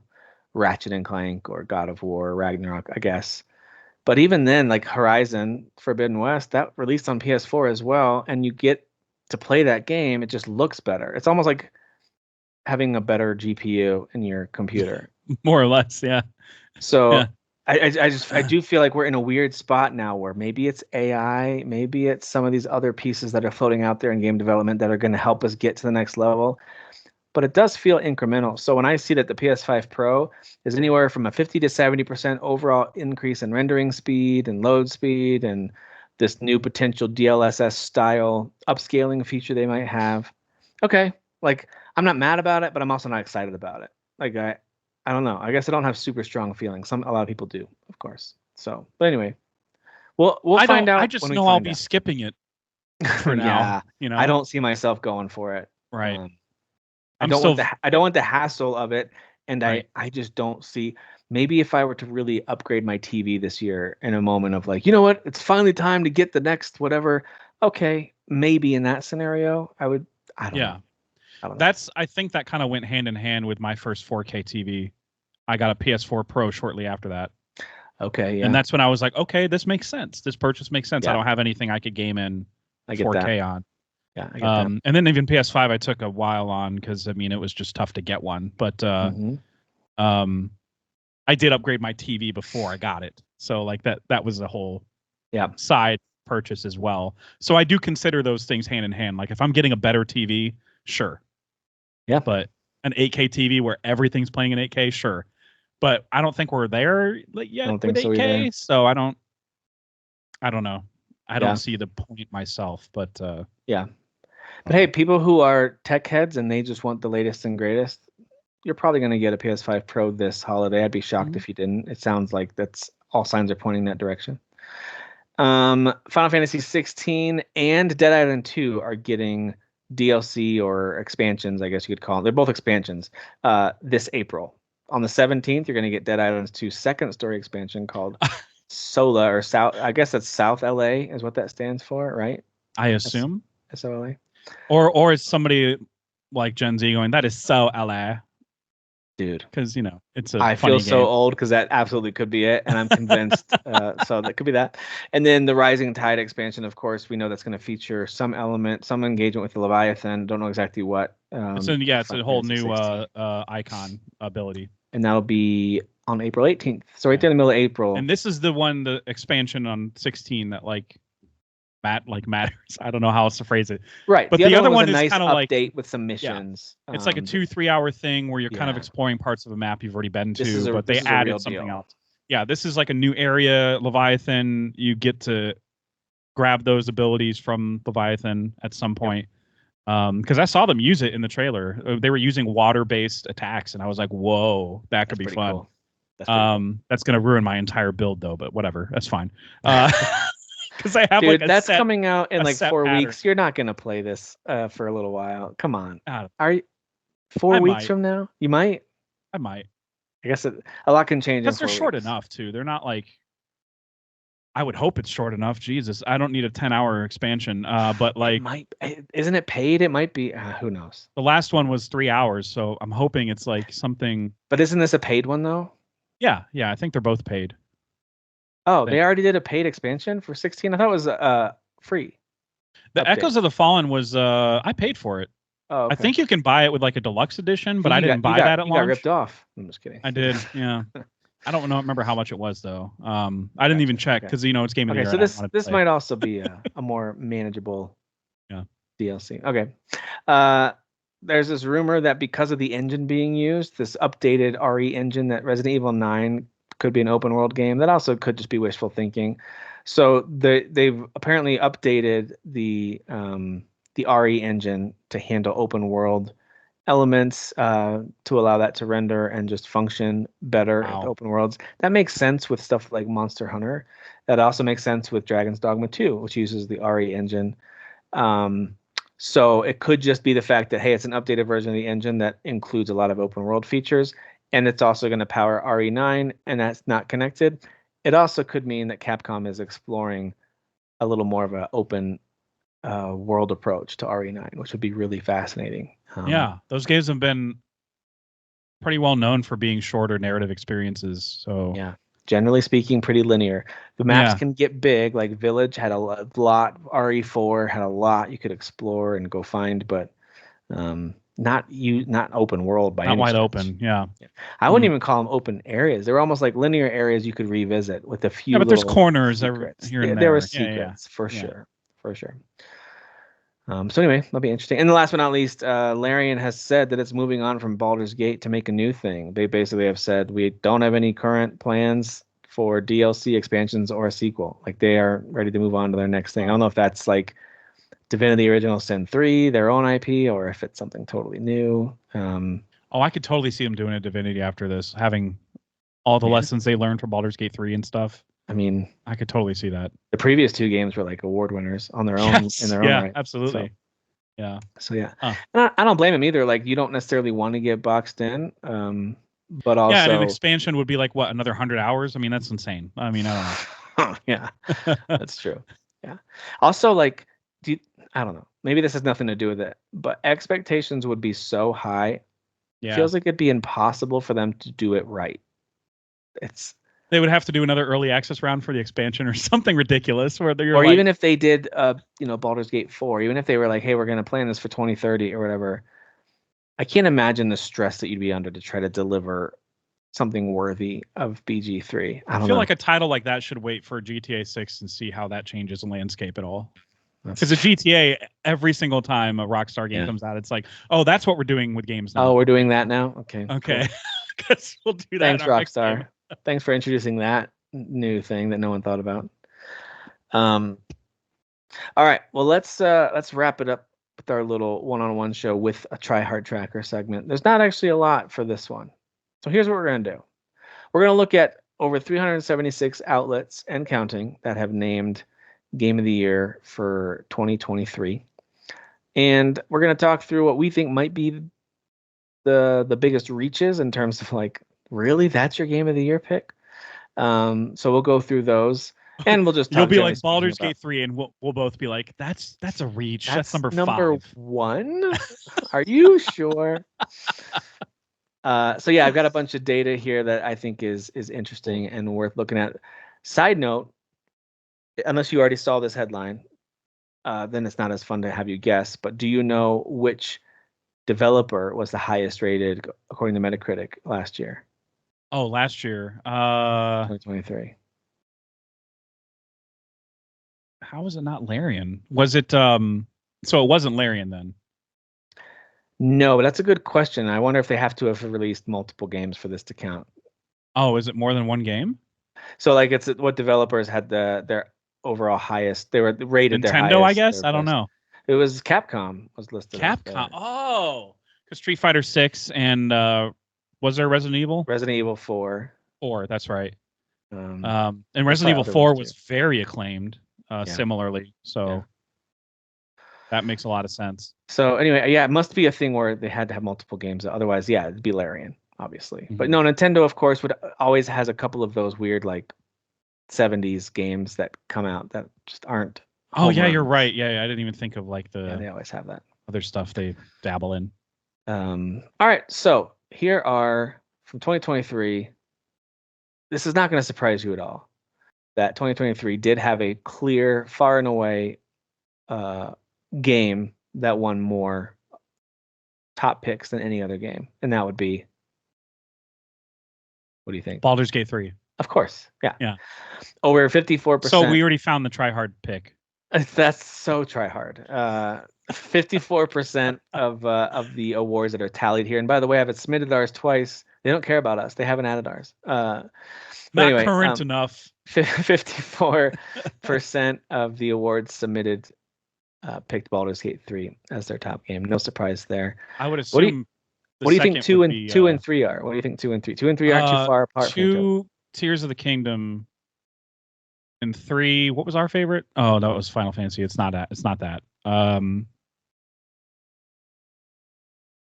Oh God, was there an indie darling? No, I don't think it would be an indie darling. It can't be Mario Wonder. Nope. Alan Wake 2. Alan Wake 2. Yeah. Okay. That's at number 3. So at 19, just under 20% of the awards went to Tears of the Kingdom, and then 13% went to Alan Wake 2. And then there's a drop off down to like small single digits for all the other games. Those are the ones that we'll kind of go over to. So it's a lot of people were very wrong because Final Fantasy 16 should have been more. Final Fantasy 16 got one Game of the Year award outside of us. I thought you were going to say, and it was us. It was not us. It got one on this list. And it was FinalFantasy.com. No, I'm kidding. But there's not that many egregious I can't believe you picked that games, in my opinion, on this list. We'll go through them. So Spider-Man 2 got 9 awards, which is 2.4%. Resident Evil 4 got 9 as well at 2.4%. Hogwarts Legacy got 4 at 1.1%. Oh, nice. Cool. It's nice to see that one get some Yeah. love. No surprise here. They're all non-US based ones. So we got Hungary, Australia, UK, and what's NL? Netherlands? Maybe? Yeah. Anyway, so like all non-US based outlets were the ones that picked it. I was gonna. I keep forgetting to mention the parallels that I feel when I play Rebirth, and I think of Hogwarts, and I'm like, it's a lot of magic in this game that reminds me of Hogwarts. Yeah, just in terms of like traversal and like open world stuff. I don't know. Also with 4 was Armored Core 6, Fires of Rubicon, got 4 picks. That tracks. It's FromSoft, so that makes sense. Mario Wonder and Sea of Stars both got 3, just under 1%. Good for Sea of Stars, man. Mario doesn't. I mean, it's surprise. The only surprise there is it didn't get more, but good for Sea of Stars, man. That's a great game. Yeah, I agree. Octopath Traveler 2 and Lies of P both got 2 awards. I can't believe Octopath Traveler they were so ignored, and that game is awesome. That game's incredible. Yeah, one of the picks is a great outlet name. Way Too Many Games. Don't know if they're a good outlet or if I can recommend them, but I like the title. Way too many. They only played Octopath Traveler 2 because there are way too many other games. I know. Yeah. All right. Now we get down to the ones that just got 1. This is where there's more of them. Not too many, but there's more. Disney Illusion Island got 1. Talk about why in a second. All right, I'll remember that. Keep that one in mind. Starfield got 1. Which we found it. That's the try hard because Xbox doesn't make good games. I think a lot of people would make an argument that's a pretty try hard one. Remnant 2 got 1. Amnesia the Bunker got 1. Okay. I'm definitely gonna remember that. All right. I don't know about that one. Shadow Gambit: The Cursed Crew got 1. And it was from the developer that stopped They're supporting the game. ones that went out of business right after because it didn't sell enough. They're like, let's pick it for Game of the Year. Dave the Diver got 1. Hey, that makes sense. I love Dave the Diver. Is it the best game of 2023? I don't know, but it's better than Space. I can at least wrap my head around it. It's better than Space for the Unbound. That got 1. I'm just kidding. I haven't played it, so I don't know. Yeah, I'm not a huge. Yeah, I didn't really care for that game. I played like the opening part. I just didn't. Wasn't my vibe. Yeah, Final Fantasy 16 got 1. Cyberpunk Phantom Liberty got 1, and I'm assuming that's because most people have rules like ours, where it's like major expansions don't count. Probably would have gotten more. I think was that GameSpot or something, or does it say? It's called 3D News out of Russia. Oh, never mind. Yeah. Oh, Russia. Yeah. Diablo 4 got 1. Talos Principle 2 got 1. Cocoon got 1. Venba got 1. All right. And Atomic Heart won 1.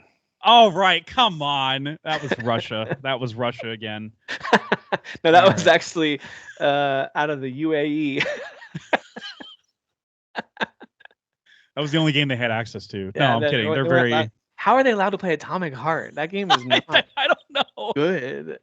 All right, whatever. I thought that was very. I thought content was very controlled in that area. But maybe it's like edited heavily, and there's like no dialogue in that game, and the robot. Yeah, there's like the robot vendor that wants to touch you and fondle you. I don't understand how that got past censors, but okay. But there's nothing on here that makes me go, how in the world could anyone... So did you say Hi-Fi Rush at any point? Mm-mm. Damn, that's disappointing. But to me, that's a big oversight. That's a try hard to not pick it. Yeah. I'm going to guess that a lot of the outlets that would have honored it had games like Baldur's Gate 3, Zelda, Alan Wake 2, so on, that they picked over it. But there's plenty of outlets, us included, that like praised it. It just didn't win for anybody. So... I feel like for a lot of those publications, it would be like number 2 or something like that. Yeah. That game is just so freaking good. Anyway, so the one that Venba, I guess, jumps out at me, and not Disney Illusion Island. Actually, that one does jump. I'll leave it up there too as a try hard. But that one's interesting. Let me tell you about that one before you keep thinking of the other ones. Disney Illusion Island it won an award at the TIGA Awards in the UK, and I looked this up, and this one is, and some of these other ones might do this too. I didn't research all these, but that one I looked at because I was curious. That's an actual like awards ceremony that really focuses in on UK based development companies, and so they're awarding like the best, and it's not necessarily best overall game, but it's like what did they call it? Let's see if I can find it.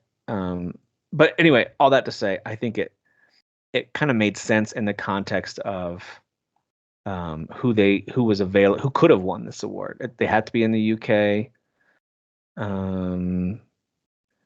Let's see here. Strategy. They had a bunch. Creativity in games, Heritage Award, Action Adventure Game, Visual Design, Diversity Award, Audio Design.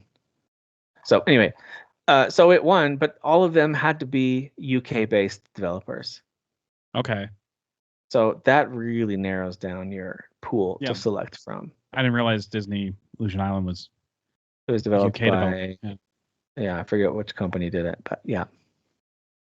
So anyway, so that gave me a little more context. I don't feel that's as try hard of a pick with that context compared to some of the other ones. Yeah, what else jumped out at you? There was one that you said, Atomic Heart for sure. Yeah. God, there was one that you said that made me go, whoa, come on.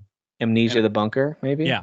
Yeah. Oh, there was another one too. Damn it.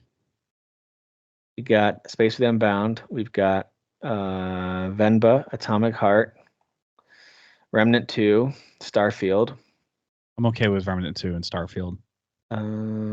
Diablo 4, Talos Principle 2, Cocoon.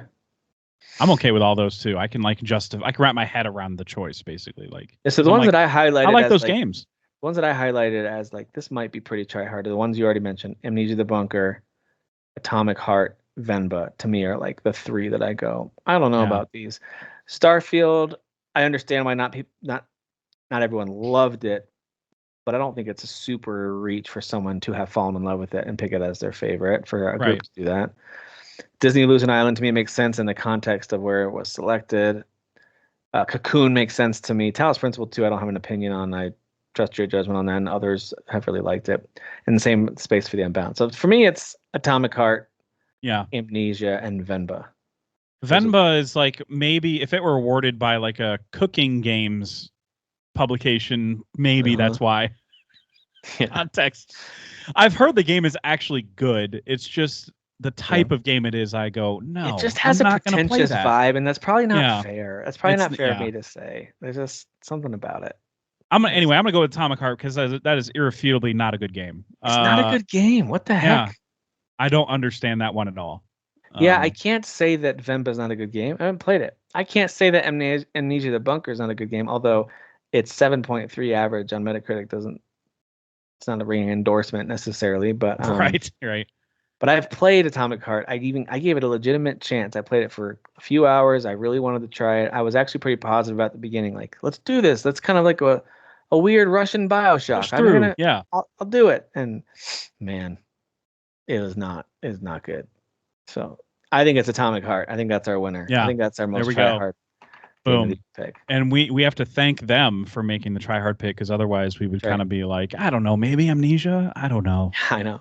Yeah. There wasn't your Stray and those kind of games that are like, you're just picking this because you want to look special. Like that's the thing about being a try hard. You want to look and feel special for picking something cool. And there might be some of the Space for the Unbound, Venba might fall in that category. Atomic Heart just sounds wrong to give an award.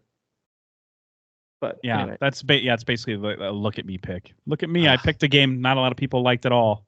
Yeah, not a fan. But anyway, so you go. There's our very quick edition of the Game of the Year 2023 Try Hard Tracker. The good news is there weren't a whole lot of egregious picks. I think for the most part, most outlets that might speak here, to the quality of the year. I don't know.